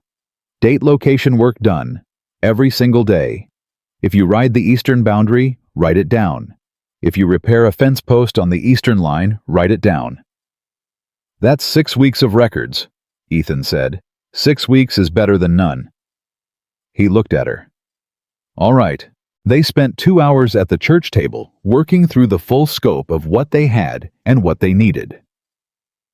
Tom produced his copy of the Valley Survey. Ruth pulled 3 more documents from her cabinet statements she had collected quietly from displaced families over the past year. Nora organized everything into a single coherent case file, building the narrative, the way her mother had taught her to build an account book, not as a collection of facts, but as a story, with a beginning and a direction and an ending that the numbers themselves demanded. By the time they rode back up the mountain, it was early afternoon, and the case file was in Ruth's locked cabinet, and a copy was in Nora's bag, and Ethan had a new ledger in his saddlebag to start his daily records. The ride-up was quieter than the mornings had been. Not an uncomfortable quiet. A tired one. The kind that came after productive work when the mind was still turning things over, but the urgency had eased slightly. Halfway up the trail, Ethan said, "My father used to say that a man who fights alone fights half a war." She looked at him. "He meant it different than I used to take it," Ethan said. "I thought he meant you needed other men beside you. People who could throw a punch or fire a rifle. But that wasn't it." He looked ahead up the slope. "He meant what we did today. He meant Ruth and Tom and Dan Marsh and—" He stopped. Didn't finish it. She waited. "I've been up on this mountain for 4 years," he said, "telling myself I was protecting what was mine by staying on it. Not letting anyone in. Not asking for help." A pause. "Greer's been building his case for 3 years, and I've been sitting here letting him do it because I thought staying put was the same as fighting back." She took out the notepad. She wrote while the mule walked, which she had gotten good at. Staying put kept the land. That mattered. She held it so he could read it from horseback. "But you're right, that it wasn't enough. It never was." He read it. He nodded once. "Your father was right," she wrote, "and you're listening to him now. That counts for something." He didn't say anything to that. But his shoulders dropped a fraction, the small specific release of a man who has been holding something for a long time and has just been given permission to set it down, even briefly. They were almost to the cabin when she felt it. Not saw it. Felt it, the particular quality of wrongness that the body registered before the mind caught up. The horses felt it too. Hatch broke stride and his ears went flat, and the mule stopped dead in the trail, and she had to push it forward. There was a horse tied to the post outside the cabin. A good horse, dark bay, well-saddled, expensive bridle. Not one of Greer's working horses. Something different. Ethan had his hand near his rifle before she had finished registering the horse. They came in slow. The man sitting on the porch steps was not Cord Dillard. He was younger, mid-30s, in a dark suit that was good quality, but trail dusty, with round spectacles and the particular tired look of someone who had ridden hard and arrived at a place they weren't sure would be welcoming. He stood when he saw them. He put his hands where they could be seen. "Mr. Cross," he said. "My name is Edmund Vale. I'm a lawyer from Denver. I've been retained by the Territorial Land Office to look into several disputed claims in this county." He looked between Ethan and Nora. "I rode up from Ridgeline this morning. A woman named Ruth Carlisle told me where to find you." Ethan looked at him for a long moment without getting off his horse. "Ruth sent you," he said. "She did. She said, and I'm quoting her directly, that you were the most important case in the valley, and that if I came up here before I talked to anyone else, I'd understand why." He paused. "She also said the mute woman would have everything organized." Ethan looked at Nora. She was already off the mule. She had her bag open. She was pulling out the case file. She walked to Edmund Vale and held out the organized papers, and looked at him over the top of them with the expression that said, "I've been waiting for you. Read fast." Edmund Vale read fast. He stood on the porch steps and went through the entire case file while Ethan unsaddled the horses and Nora made coffee, and neither of them performed patience at him or hurried him. He read the way lawyers read when something surprised them, going back over certain passages, holding 2 pages up next to each other, making small sounds under his breath that weren't quite words. When he came inside, his face had changed. He sat down at the table and set the papers down carefully and said, "This is the most organized evidence file I have seen outside of a Denver courtroom." Nora poured him coffee. She wrote Ruth collected most of the witness material. I organized it. Ruth Carlisle told me you couldn't speak. He looked at her directly. She told me nothing about your history or your credentials. She just said to trust what you'd done with the papers. He looked at the file. She was right. Ethan sat down across from him. What does the Territorial Land Office know about Greer? More than Greer thinks, Vale said. There's been a quiet inquiry running since last spring. Your land isn't the only case, it's the clearest one because you have the original homestead documentation intact, and the discrepancy in the authentication date is provable. He tapped Ruth's letter summary. This, the Denver dinner. If your witness can produce that letter, she can produce it today, Ethan said. Then we have the foundation of a fraud case. Vale looked at both of them. But I need to be direct with you about something. Greer knows the circuit court inquiry is coming. He's known for weeks someone in the Denver office told him, and we don't yet know who. That's why he moved up his timeline. The break-in last night. Ethan went very still. You know about the break-in. Dillard told someone in the Ridgeline Saloon last night that he'd recovered stolen property from a squatter's cabin. Vale said flatly. The man he told happened to be someone I spoke to this morning who didn't like what he was hearing. Squatter's cabin. The words landed in the room like something thrown. Ethan's hand was flat on the table. She could see the tendons in it. She wrote fast. He's reframing the narrative. He's not presenting himself as the one who broke in. He's presenting you as the occupant of a disputed property, and the documents as his rightful property that you were wrongfully holding. Vale said, exactly. Which is why the timing of your filing matters enormously. If we can get an emergency injunction filed before Greer files his own claim with the county court, we establish the legal sequence in our favor. He paused. I can file that injunction. I have the authority from the territorial office, but I need the originals of... He stopped. He looked at the cedar box, empty still on the table. Those are what was taken. Silence. Nora looked at Ethan. He looked at her. She picked up the pen. The originals are gone, she wrote. But are certified copies admissible for an emergency injunction? Vale looked at the question. He thought about it with the specific focus of a man working through a legal problem in real time. In standard proceedings, originals are required. For an emergency injunction, where there is documented evidence of tampering, yes. Copies with sworn witness attestation can be sufficient if the judge agrees the emergency circumstances warrant it. He looked at her. You'd need the witnesses to sign affidavits before a notary stating that the copies are accurate to the originals they personally examined. Tom Hadley has seen the originals she wrote. Ruth has. Dan Marsh has. All 3 can sign affidavits. Today, Vale said. She looked at Ethan. Today, Ethan said. He was already standing. What followed was the longest afternoon of Nora's life. They rode back down the mountain, all 3 of them. Vale on his bay horse, Ethan on Hatch, Nora on the mule, and split up in Ridgeline. Vale went to find the county notary, a man named Peters, who Vale said would cooperate because Peters worked for the territorial office, not the county. Ethan went to Tom Hadley. Nora went to Ruth. She got to the church and knocked, and Ruth opened the door and read Nora's face before she read the notepad.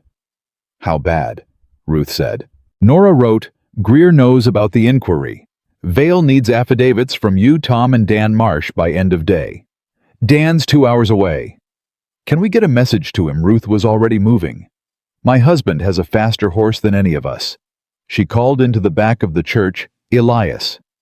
The minister appeared a quiet, thin man with kind eyes who looked at his wife the way a person looked at a force of nature they had learned to love and not to second-guess. Ruth said, "Ride to the Marsh place.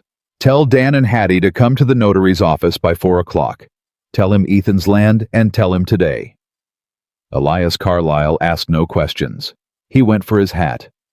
"Good man," Nora wrote and showed it to Ruth. Ruth's expression was fierce and warm at once. 31 years and he has never once told me to calm down. She picked up her locked cabinet key. Let's go. The notary's office smelled like ink and old paper, and the particular mustiness of a room where legal weight was measured daily. Peters was a thin, careful man who looked at the file Vale laid before him and then looked at the assembled group. Vale Ethan, Nora Tom Hadley, Ruth Carlyle, with the expression of someone calculating the risk of the moment and its alternatives. "This is against Webb's authentication," he said. "That's correct," Vale said. "Webb is the county clerk. I work in the same building." "You work for the territorial office, Mr. Peters." Vale's voice was completely even. "Not for Aldous Webb, and not for Silas Greer." Peters looked at him for a long moment. Then he looked at the file again. Then he picked up his pen. "All right," he said. "Let's start with Mrs. Carlyle." Ruth sat down across from him and began her statement without preamble, speaking in the direct, factual cadence of a woman who had been preparing this statement in her head for 18 months. Dan Marsh arrived at 3:47. He came in with his hat in his hands and took in the room and said, "Am I too late?" "Right on time," Tom Hadley said. Dan sat down. He signed his affidavit in the same firm hand he used for everything describing the marker's location, his years as a neighboring landowner, his personal knowledge of the Cross homestead's eastern boundary. By 5 o'clock, all 3 affidavits were signed, notarized, and in Edmund Vale's leather case alongside the case file. Vale looked at the assembled group across Peter's desk. "I'll ride tonight," he said. "I can reach the telegraph office in Pueblo by tomorrow morning and wire the filing to the Denver court. An emergency injunction will halt any county-level claim Greer tries to file until the circuit court can hear the full case in September. And if Greer tries to move before you reach Pueblo," Ethan said, "then Peters files a notice of contested claim here today, which initiates a hold at the county level." Vale looked at Peters. Peters said, "I can do that. I'll walk it over to the county office myself before 6 o'clock. He said it with the quiet resolution of a man who had been waiting for a reason. Ethan looked at him. "Thank you." "Don't thank me," Peters said. "I've watched Webb for 2 years and done nothing. This is the least I can do." They filed out into the late afternoon sun, and for a moment, all of them stood on the boardwalk outside the notary's office. Ethan, Tom, Ruth, Dan, Nora. And nobody said anything. Nora understood it. There was nothing to say that was big enough yet. The injunction wasn't filed. Vale wasn't in Pueblo. September was still 6 weeks away. But something had shifted. She felt it, and she could see from the way the others stood that they felt it too. The careful, patient structure Greer had built, the isolation, the slow squeeze, the story, where Ethan Cross was a difficult, unstable man who would eventually exhaust himself, fighting the inevitable. That structure had developed too many cracks to hold its shape. Dan Marsh said, "Ethan, you ought to know. 2 of the other ranchers he pushed off, the McAllister family and the widow Breen, they've been staying with relatives. When they hear what's happening here, they'll want to give statements." Ethan looked at him. "I can get word to them," Dan said. "If you want." Ethan was quiet for a moment. Then, "Yes, do that." Dan nodded and went for his horse. Tom said, "I should get back, but Ethan, I want you to know something." He stopped, seemed to search for the words. Tom Hadley was a man who built things, not sentences. "I should have done this 2 years ago, stood up with you sooner. I let the fact that you didn't ask for help become an excuse not to offer it." He put out his hand. I'm sorry for that. Ethan shook it. You're here now. Yes, I am. Tom looked at Nora. Ma'am, whatever brought you up on that mountain with a broken wagon, I'm glad it did. She wrote, So am I. He tipped his hat and went. Ruth embraced Nora briefly, which surprised her. Ruth was not an impulsive woman, and the gesture was quick and firm, and said what it said without requiring commentary. Then Ruth went back toward the church, which left Ethan and Nora on the boardwalk in the angling afternoon sun and Vale tying his saddlebag preparing to ride. Vale paused before mounting. He looked at Nora. May I ask you something? She nodded. The organization of that file. The level of detail, the legal indexing. You've done this kind of work before. She wrote ranch accounts. Contract review for a missionary network. A lot of reading. He looked at the answer. When this is resolved, and it will be resolved, I believe that if you ever want work that uses those skills properly, I know people in Denver who would be interested. He said it simply as a fact. I mean that. She stared at him. I'll send word through Ruth when the injunction is confirmed, he said. He mounted. He rode south without ceremony. She stood on the boardwalk and felt the offer settle into her, like something she hadn't had a word for until it arrived. Work. Real work. Work that used what she actually was. Ethan came to stand beside her. He wasn't looking at her. He was watching Vale ride away.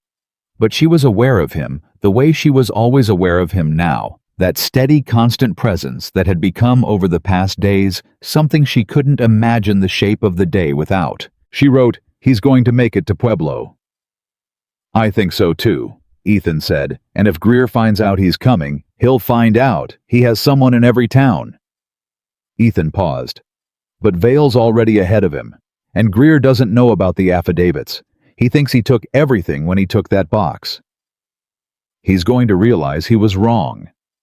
Yes, Ethan said. And when he does, he's not going to be patient about it anymore. She looked at him. What does he do when he's not patient? Ethan was quiet for a moment. He stops using Dillard, he said finally, and uses who. Ethan looked at her. His face was the flat, careful mask she knew now well enough to read what was underneath it, which was not calm, but something that had decided to wear calm as a discipline. Men who don't leave things as tidy as Dillard does, he said. They rode back up the mountain without speaking much, and the silence was not comfortable this time. It was the silence of two people who understood what was coming, and had said everything that was useful to say about it, and were now just moving through the hours between now and then, with the deliberate focus of people who intended to still be standing when it arrived. They were 3/4 of the way up when Nora heard it. A rifle shot. Distant. Below them toward the valley. One shot. No answer. Ethan reined Hatch to a stop and listened. She stopped the mule beside him. Silence. Could be a hunter, he said. She wrote, Do you believe that he looked at the valley below? His jaw worked once. No, he said.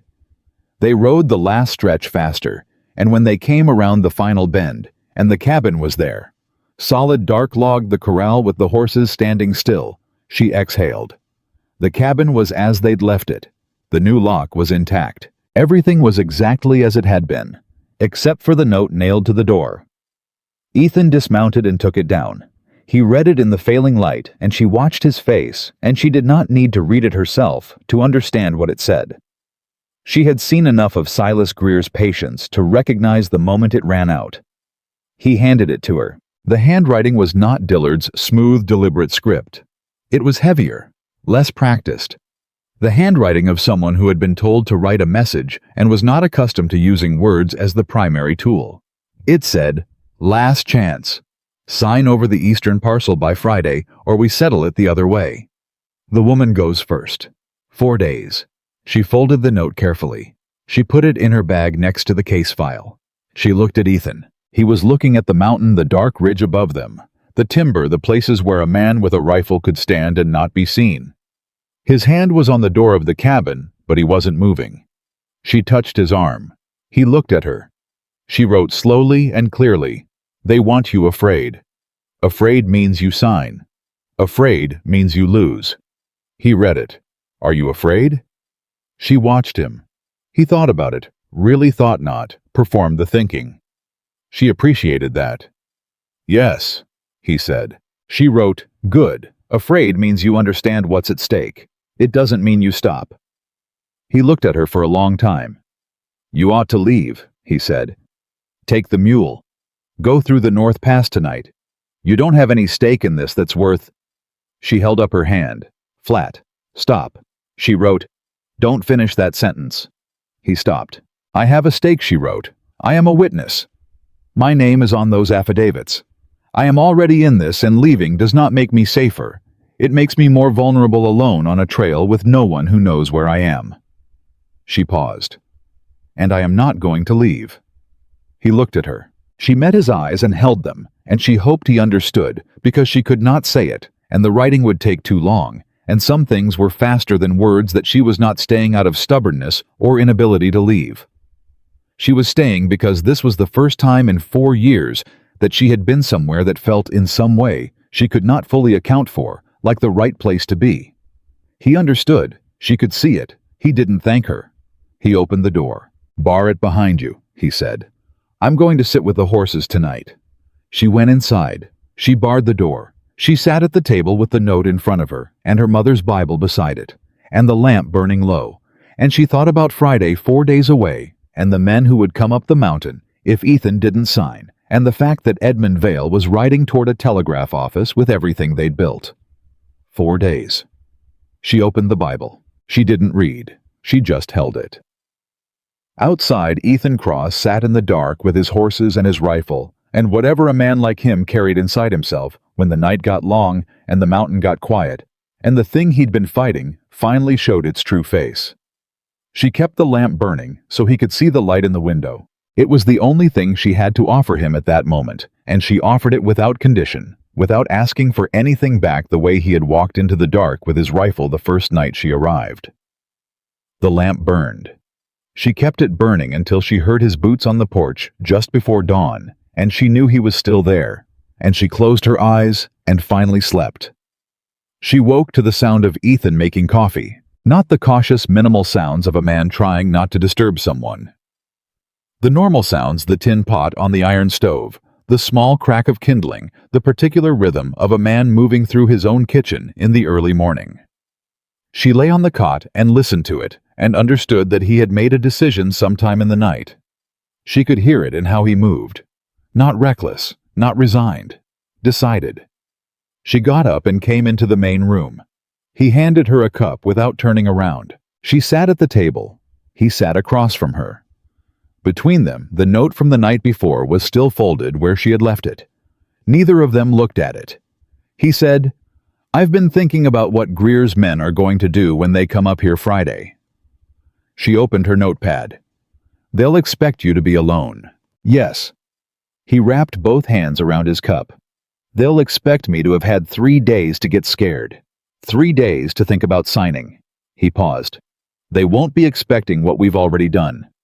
Vale could have the injunction confirmed by now. Maybe. No way to know until we hear from Ruth. He looked at the window, the early light coming through it. But here's what I keep coming back to. Even if the injunction is filed and confirmed, even if the legal case is solid, a man like Greer doesn't stop because a piece of paper tells him to. He stops when it costs him more to continue than to quit. She wrote, what makes it cost him more? He looked at her. Witnesses. Not just in a courtroom. In the open. People who saw what he did and aren't afraid to say so where everyone can hear. She thought about that. You want to bring people to the cabin, she wrote, before Friday. Not to fight, he said quickly. Tom, the Marshes, maybe others. If Greer's men ride up here and find more than just me standing on this porch, the calculation changes. They're not being paid enough to start something in front of a crowd of Valley people who will all be witnesses. She wrote, it has to be their choice. You can't ask people to stand in front of armed men. I know, he said. I won't ask. I'll tell them what's happening and let them decide. He paused. That's the difference between what Greer does and what I'm trying to do. He uses people. I won't. She looked at him across the table, this quiet, stubborn, careful man who had spent 4 years alone on a mountain because he didn't know how to ask for help without feeling like he was using the people he asked. She thought about the first night, the bear, the lamplight, 2 Bibles on a table. She wrote, "Go to Tom first. He'll know who else to ask. I'll ride down this morning." He stood. "You should come. Someone should stay with the horses." She paused. "And I want to write out a full account of the threat note, date, exact wording, the handwriting. If anything happens before Friday, that document needs to exist." He looked at her for a moment. "You think of everything." "I think of the things that can be written down," she wrote. "You handle the rest." Something moved in his face. Not quite a smile. The thing that lived in the same neighborhood as a smile but didn't need to perform itself. He went for his hat. He was back by early afternoon, and he had not come alone. Tom Hadley rode behind him. Dan and Hattie Marsh. A man she hadn't met, broad weathered 50s with an iron gray mustache, and the bearing of someone who had been somewhere hard and come back from it, who turned out to be Samuel Vickers, one of the ranchers Dillard had pushed off his land 18 months ago, and who had been staying with his daughter in Ridgeline ever since. Behind Vickers came his son, maybe 22, with the same jaw and quieter eyes. And behind all of them, riding a black mare with the posture of a woman who had ridden through worse, Ruth Carlyle. Nora came off the porch steps and looked at all of them. Ruth dismounted and came to her and said without preamble, "Vale's telegram arrived this morning. The injunction was filed at 6 o'clock last evening, Denver time. It's confirmed. Greer cannot file any county-level claim on Cross land until the circuit court hearing in September." She reached into her coat and produced a folded paper. "Peters received the notice an hour ago. He's already posted the legal hold at the county office." Nora read the paper twice. She looked up at Ruth. She had no voice to shout with. She had no sound she could make that was large enough for what was in her chest at that moment. So she pressed both hands flat against the paper and closed her eyes for 1 second, just one, and let it be real. Ruth put a hand on her arm briefly. "It's not over," she said. "But it's different now." "Greer's going to get this news today," Ethan said from behind Nora.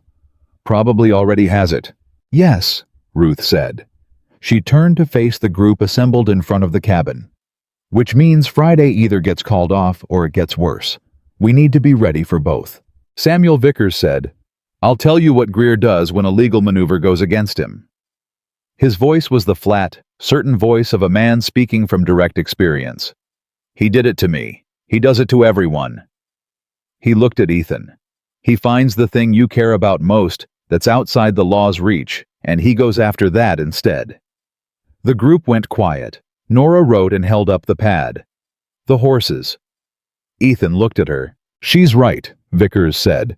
"Your horses aren't in the injunction. Your cabin isn't in the injunction. The eastern parcel is held. Everything else is still exposed." Ethan said, "Then we move the horses to Dan's place tonight." Dan Marsh said, "Already planning on it. Hattie'll take them." Hattie Marsh said, "I'll take them right now if you want." "Not yet." Ethan looked out at the trail down the slope toward the valley below. "If we move the horses now, and someone sees they know we're spooked, I want them to think we're sitting still." Tom said, "You want to look like you're alone up here until Friday." "Until Thursday night," Ethan said. "Then we move everything, and everyone's in position before dawn Friday." Ruth said, "Define position." "You and Peters and Vickers stay in Ridgeline," Ethan said. "Visible. On record. If Greer's men come up here Friday and something happens, I want people in town who saw them ride out and can testify to the direction they went and when." Ruth nodded. "That I can do. Tom, Dan, I'd like you up here." He looked at them directly. "But I mean what I said. I'm not asking you to fight. I'm asking you to be present. There's a difference." Tom said, "Ethan, you've been my neighbor for 12 years. Stop explaining yourself and tell me what time to be here." Something in Ethan's chest moved. She could see it from where she stood. "Before dawn," he said. "Thursday night." Tom nodded. Done. Vickers said, "My boy and I'll come too." Ethan looked at him. Vickers, you don't owe me. Greer took my land, Vickers said. Simply, without drama. If your case goes to Hale in September with all this evidence, and you win it, opens the door for the rest of us to contest what happened to us. I'm not doing this for you. I'm doing this because it's the same fight. He paused. But I'm glad it's you holding the line. Ethan said nothing for a moment. Then, I'm glad you're standing with me. They spent the afternoon making preparations that looked from a distance like nothing was changing. Nora moved through the cabin and made sure every copy of every document was in a separate location, one set in her bag, one set at Ruth's, one set that Vale had taken to Denver. She wrote a detailed account of the threat note and signed it and had Tom and Dan witness the signature, and that went into Ruth's coat pocket to be added to the notary's file. She also did something she hadn't told Ethan she was going to do. She sat at the table and wrote a complete account. Not a legal document. A narrative, everything from the broken wagon wheel on the lower trail, through the bear, through the 5 days in the cabin, through the ride to Ridgeline and Ruth and Tom, and the empty cedar box, and Edmund Vale, and the notarized affidavits, and the threat note on the door.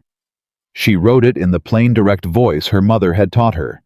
The voice that said things as they were without ornamentation. She dated it, signed it, and set it on the table. Hattie Marsh, coming in from the kitchen, picked it up and read the first page and set it down and looked at Nora. "This is the whole story," Hattie said. Nora nodded. "You wrote this for after," Hattie said. "In case something goes wrong Friday and someone needs to know what happened."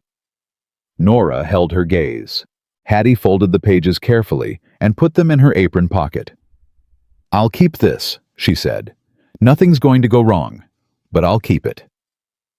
Thursday night came down fast and cold, the way mountain nights did even in July, and by midnight the horses were at Dan Marsh's place on the East Ridge, and Tom and Dan were in the cabin sleeping in shifts, and Vickers and his son were in the barn with their rifles and their quiet, and the particular patience of men who knew how to wait. Ethan sat on the porch. Nora brought him coffee and sat beside him on the step. They stayed like that for a long time.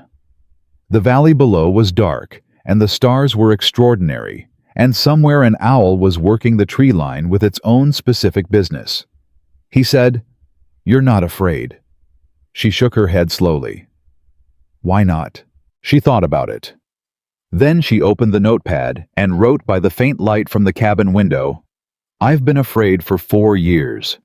Afraid I would never find a place that needed what I had to offer. Afraid that the silence would just go on and on until it became the only thing I was." She paused. "I'm not afraid now, because whatever happens tomorrow, I know that's not true anymore." He read it. He was quiet for a while. "I've been afraid for 4 years too," he said. "Different reasons." She waited. "Afraid that staying alone was strength," he said. "Afraid that if I let anyone close enough to matter, I'd lose them, and it would be worse than never having them." He looked out at the dark. "I lost my brother. My mother before that. The woman who waited for me, that was my fault, not hers. I was too far inside this mountain, and too convinced that what was up here was worth more than what was down there." A long pause. "I was wrong about the last part." She wrote, "Which part?" He looked at her. "I was wrong about what's worth protecting," he said. "Land matters. This land matters. But that's not the whole of it." She held the notepad. She didn't write anything. He didn't say anything else. But he didn't move away from her on the step, and she didn't move away from him, and the night was very large around them, and very quiet, and it was enough. Dawn came hard and gray and fast. Ethan was on the porch before the light had fully settled. Tom and Dan came out of the cabin. Vickers and his son moved from the barn to the corral fence. Ruth had sent word through Dan that she and Peters and Vickers's cousin would be visible on the main street of Ridgeline from 8 o'clock onward, watching. 8 o'clock came. 8:30. 9. Tom said, "Maybe they're not coming." "They're coming," Ethan said. 9:15. She heard them before she saw the dust. The particular rhythm of multiple horses moving at pace, not trying to be quiet, not trying to be polite about their arrival. 6 of them. Coming up the main trail from the south. She recognized Cord Dillard's gray vest at the front. She recognized the 2 men behind him from the encounter on the North Trail. The 3 behind them were new, bigger, harder-faced, the kind of men who were not here for conversation. Dillard brought his horse to a stop 20 feet from the porch. He looked at the assembled group, Ethan on the steps, Tom and Dan flanking the door, Vickers and his son at the corral. Nora standing to Ethan's left, and his pleasant expression did not arrive this morning. What arrived instead was a careful recalibration, the expression of a man adjusting his plan in real time. "Ethan," he said, "looks like you've got company." "I do," Ethan said. He didn't move from the step. "Mr. Greer sent us up to get your answer." Dillard's voice was still smooth, still reasonable. "The offer he made you. The threat he made," Ethan said. "Write it down the right way." Dillard's expression tightened a fraction. "Now there's no need to—" "I have the note," Ethan said. "Witnessed and filed with the county notary." He paused. "Along with the injunction filed yesterday in Denver by the Territorial Land Office holding all claims on this property until the September Circuit Court hearing." Dillard went very still.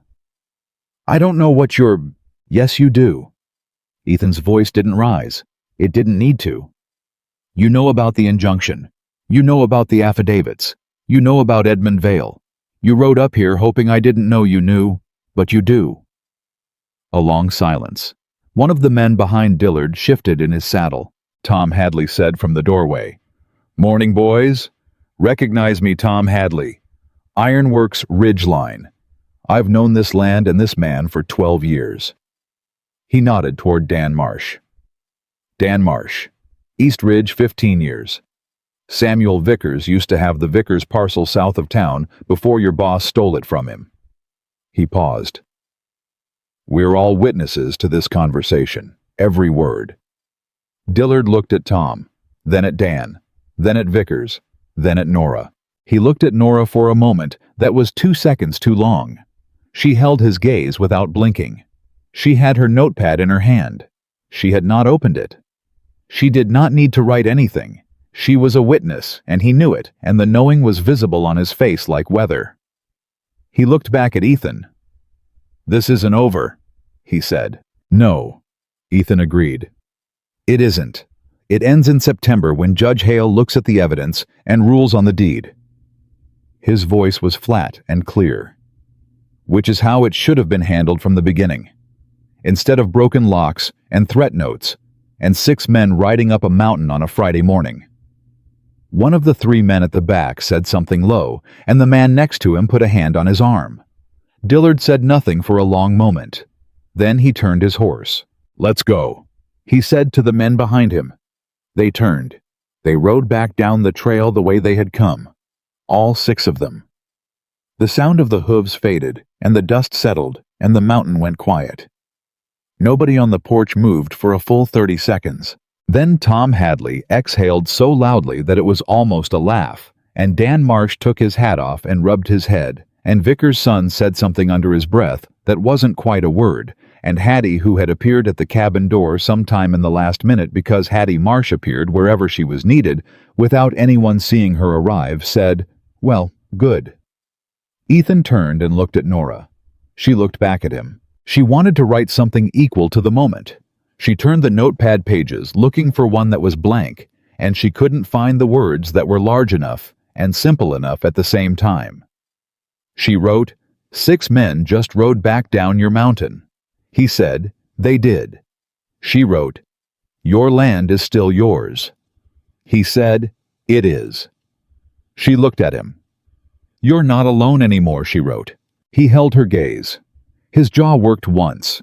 He looked like a man carrying something very heavy who has just been shown a place to set it down. "No," he said quietly, "I'm not." September came. The way seasons came in the high country, not gradually, not apologetically, but decisively, the heat breaking in a single night, and the mornings arriving cool and bright and smelling of something turning. Judge Hale rode into Ridgeline on a Tuesday. He was a compact, meticulous man with 20 years on the circuit, and the particular bearing of someone who had seen every version of human dishonesty and was still somehow not cynical about it. Edmund Vale rode with him. Behind them came a federal marshal who had been dispatched from Denver when Vale's filing described the burglary of evidence. The hearing took 2 days. Ruth Carlyle testified for 4 hours. She did not consult notes. She did not hedge. She presented the letter, the timeline, the 18 months of records she had kept with the methodical patience of a woman who had always known this day was coming. Tom Hadley testified about the survey discrepancy. Dan Marsh testified about the boundary marker. Peters testified about the authentication date and his cousin's letter, which he had finally allowed himself to produce officially, with the quiet look of a man who had been waiting 2 years for permission to do the right thing. Samuel Vickers testified about what had happened to his land. His son sat beside him and did not look away from Greer's lawyer once. Aldous Webb attempted to explain the authentication. He could not. He grew confused under Vale's questioning and contradicted himself twice and looked at Silas Greer from the stand with the expression of a man who has just understood the full cost of the arrangement he made. Greer's lawyer argued that the copies were insufficient, that the originals had been legitimately recovered as Greer's property, that Ethan Cross was an unstable recluse making paranoid accusations against a reputable businessman. Judge Hale listened to all of it. He ruled on the second afternoon. The forged deed was declared legally void. The authentication by Webb was invalidated. The eastern parcel of Ethan's land was confirmed as Cross property under the original 1861 homestead claim. Aldous Webb was referred to federal authorities for investigation of fraud in public office. Silas Greer was ordered to appear before a federal grand jury within 60 days regarding the displaced family's claims. He did not look at anyone when the ruling was read. He sat with his hands on the table and his face composed and his eyes fixed on some middle distance that wasn't the room he was in. And Nora, watching him from across the courtroom, thought he is already calculating what comes next. Men like him always were. But calculating what came next was not the same as winning. Outside the courthouse, the Valley people who had come to hear the ruling stood in the autumn light, and some of them spoke, and some of them did not, and all of them had the particular stillness of people who had just watched something shift, that they had not believed could shift. The McAllister family was there, the widow Breen. 3 other families whose names Nora had written into the case file from Ruth's records, families who had lost things and had not believed they would get them back, and were now standing in front of a federal ruling that said someone had been paying attention. Tom Hadley shook Ethan's hand for a long time and didn't say anything. Dan Marsh clapped him on the shoulder and walked away before anyone could see his face. Samuel Vickers looked at Ethan and said, "Your land." "My land," Ethan said. Vickers nodded once. "Mine next." "Yes?" Ethan said. "Yours next." Edmund Vale found Nora in the crowd. He said, "The offer I made you in Ridgeline, I want you to know it stands. The Territorial Land Office has an opening for a records analyst. It's real work, real pay, and you'd be the best person who's applied for it, whether you know you've applied or not." He handed her a card. "Denver, whenever you're ready." She took the card. She looked at it for a long moment. Then she put it in her coat pocket next to her mother's Bible. She found Ethan at the edge of the crowd. He was watching the McAllister family. A woman, 2 children, a man with the battered, careful look of someone who had learned to move through the world without expecting it to hold, and his face had the expression she had come to know as the one that meant he was feeling something he didn't have architecture for yet. She stood beside him.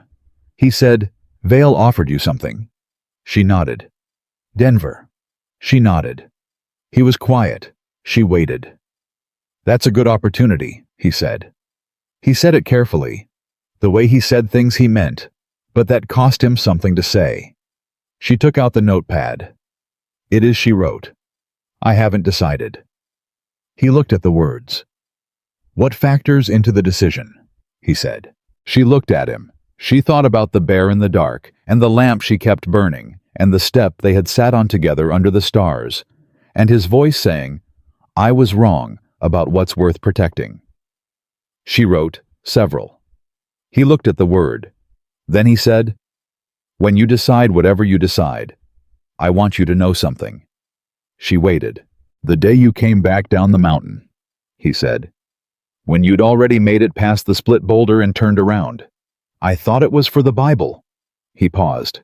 "I knew it wasn't for the Bible." She looked at him. "I didn't say anything because I didn't know what to say," he said. "I'm still not sure I do." He looked at the crowd, the mountains behind the town, the long autumn light going gold across the ridge. "But I know that the cabin doesn't feel like the same place it was before you came to it. And I know I don't want it to go back to being that." She stood very still. She wrote slowly, "The cabin needs a better lock on the back window. I noticed it the first week." He looked at that. The corner of his mouth moved. "I'll fix it," he said. "I know," she wrote. "You fix things." "So do you," he said. "Just different things." She put the notepad away. She took his arm. Not dramatically, not as a statement. Just the simple, direct gesture of a woman who has decided where she is standing and is done moving away from it. He looked down at her hand on his arm. He covered it with his own. They stood like that while the crowd moved around them and the autumn light shifted, and somewhere behind them, Ruth Carlyle was talking to the McAllister family, and Tom Hadley was arguing cheerfully with Dan Marsh about something that had nothing to do with land or law or fraud and was probably about fencing. And the mountain above the town was green and gold and enormous and patient the way mountains were. The weeks that followed were not dramatic. They were the quiet, necessary work of people building something real. Ethan writing his eastern boundary every day and writing it in the ledger, not because he had to now, but because the habit had become his own. Nora helping Ruth organize the remaining displaced families' cases into the same structured format that had carried Ethan's case before Judge Hale. Both of them together in the cabin evenings, with the lamp burning and the two Bibles on the table, and the kind of silence between them that was not empty but full, the way good silences were. She did not go to Denver. Not because the offer wasn't real or the work wasn't good. Because she had looked at the card, and looked at the mountains, and looked at the man on the porch, and understood with the quiet clarity that came to her sometimes in the place where words ran out, that the work she needed to do was here. Not forever, perhaps, but now. The circuit court eventually indicted Silas Greer on 4 counts of land fraud. Aldous Webb lost his position and faced federal charges. Preston Cole, the nephew by marriage, cooperated with investigators and testified against them both in exchange for a reduced charge, the way frightened men with limited loyalty always did, when the structure they had trusted finally came apart. 3 of the 6 displaced families had their land claims reviewed, and 2 of them were restored. The widow Breen's case was still moving through the territorial court in the spring, but Vale had told Nora privately that it was going the right direction. Cord Dillard left the county and was not heard from again in that valley, which was the closest thing to justice the law could offer for a man who had done his worst work too quietly to fully prove. On the morning of the first real snowfall, Ethan stood on the porch and watched the white come down through the pines, and Nora stood beside him, and neither of them said anything for a long time. Then he said, "You counted days." She looked at him. "You told me that first night, that you'd counted the days since you lost your voice." He kept watching the snow. "Do you still count?" She thought about it. She shook her head. He nodded slowly, as though this confirmed something he had been hoping was true. She took out the notepad. She wrote the last thing she would write that day before she put the notepad in her pocket, and they went inside where the coffee was hot and the fire was going, and the 2 Bibles sat side by side on the table. They had both sat it so many times now that the wood had the look of something used with intention and care. "I stopped counting the day I stopped leaving," she wrote. He read it.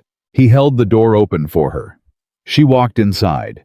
And that was how a mute woman with a broken wagon and a mountain cowboy who had forgotten how to need anyone built something together that neither silence nor distance nor the patience of corrupt men could take from them. Not through grand declarations or dramatic rescues, but through the daily, stubborn, ordinary miracle of 2 people who chose to stay.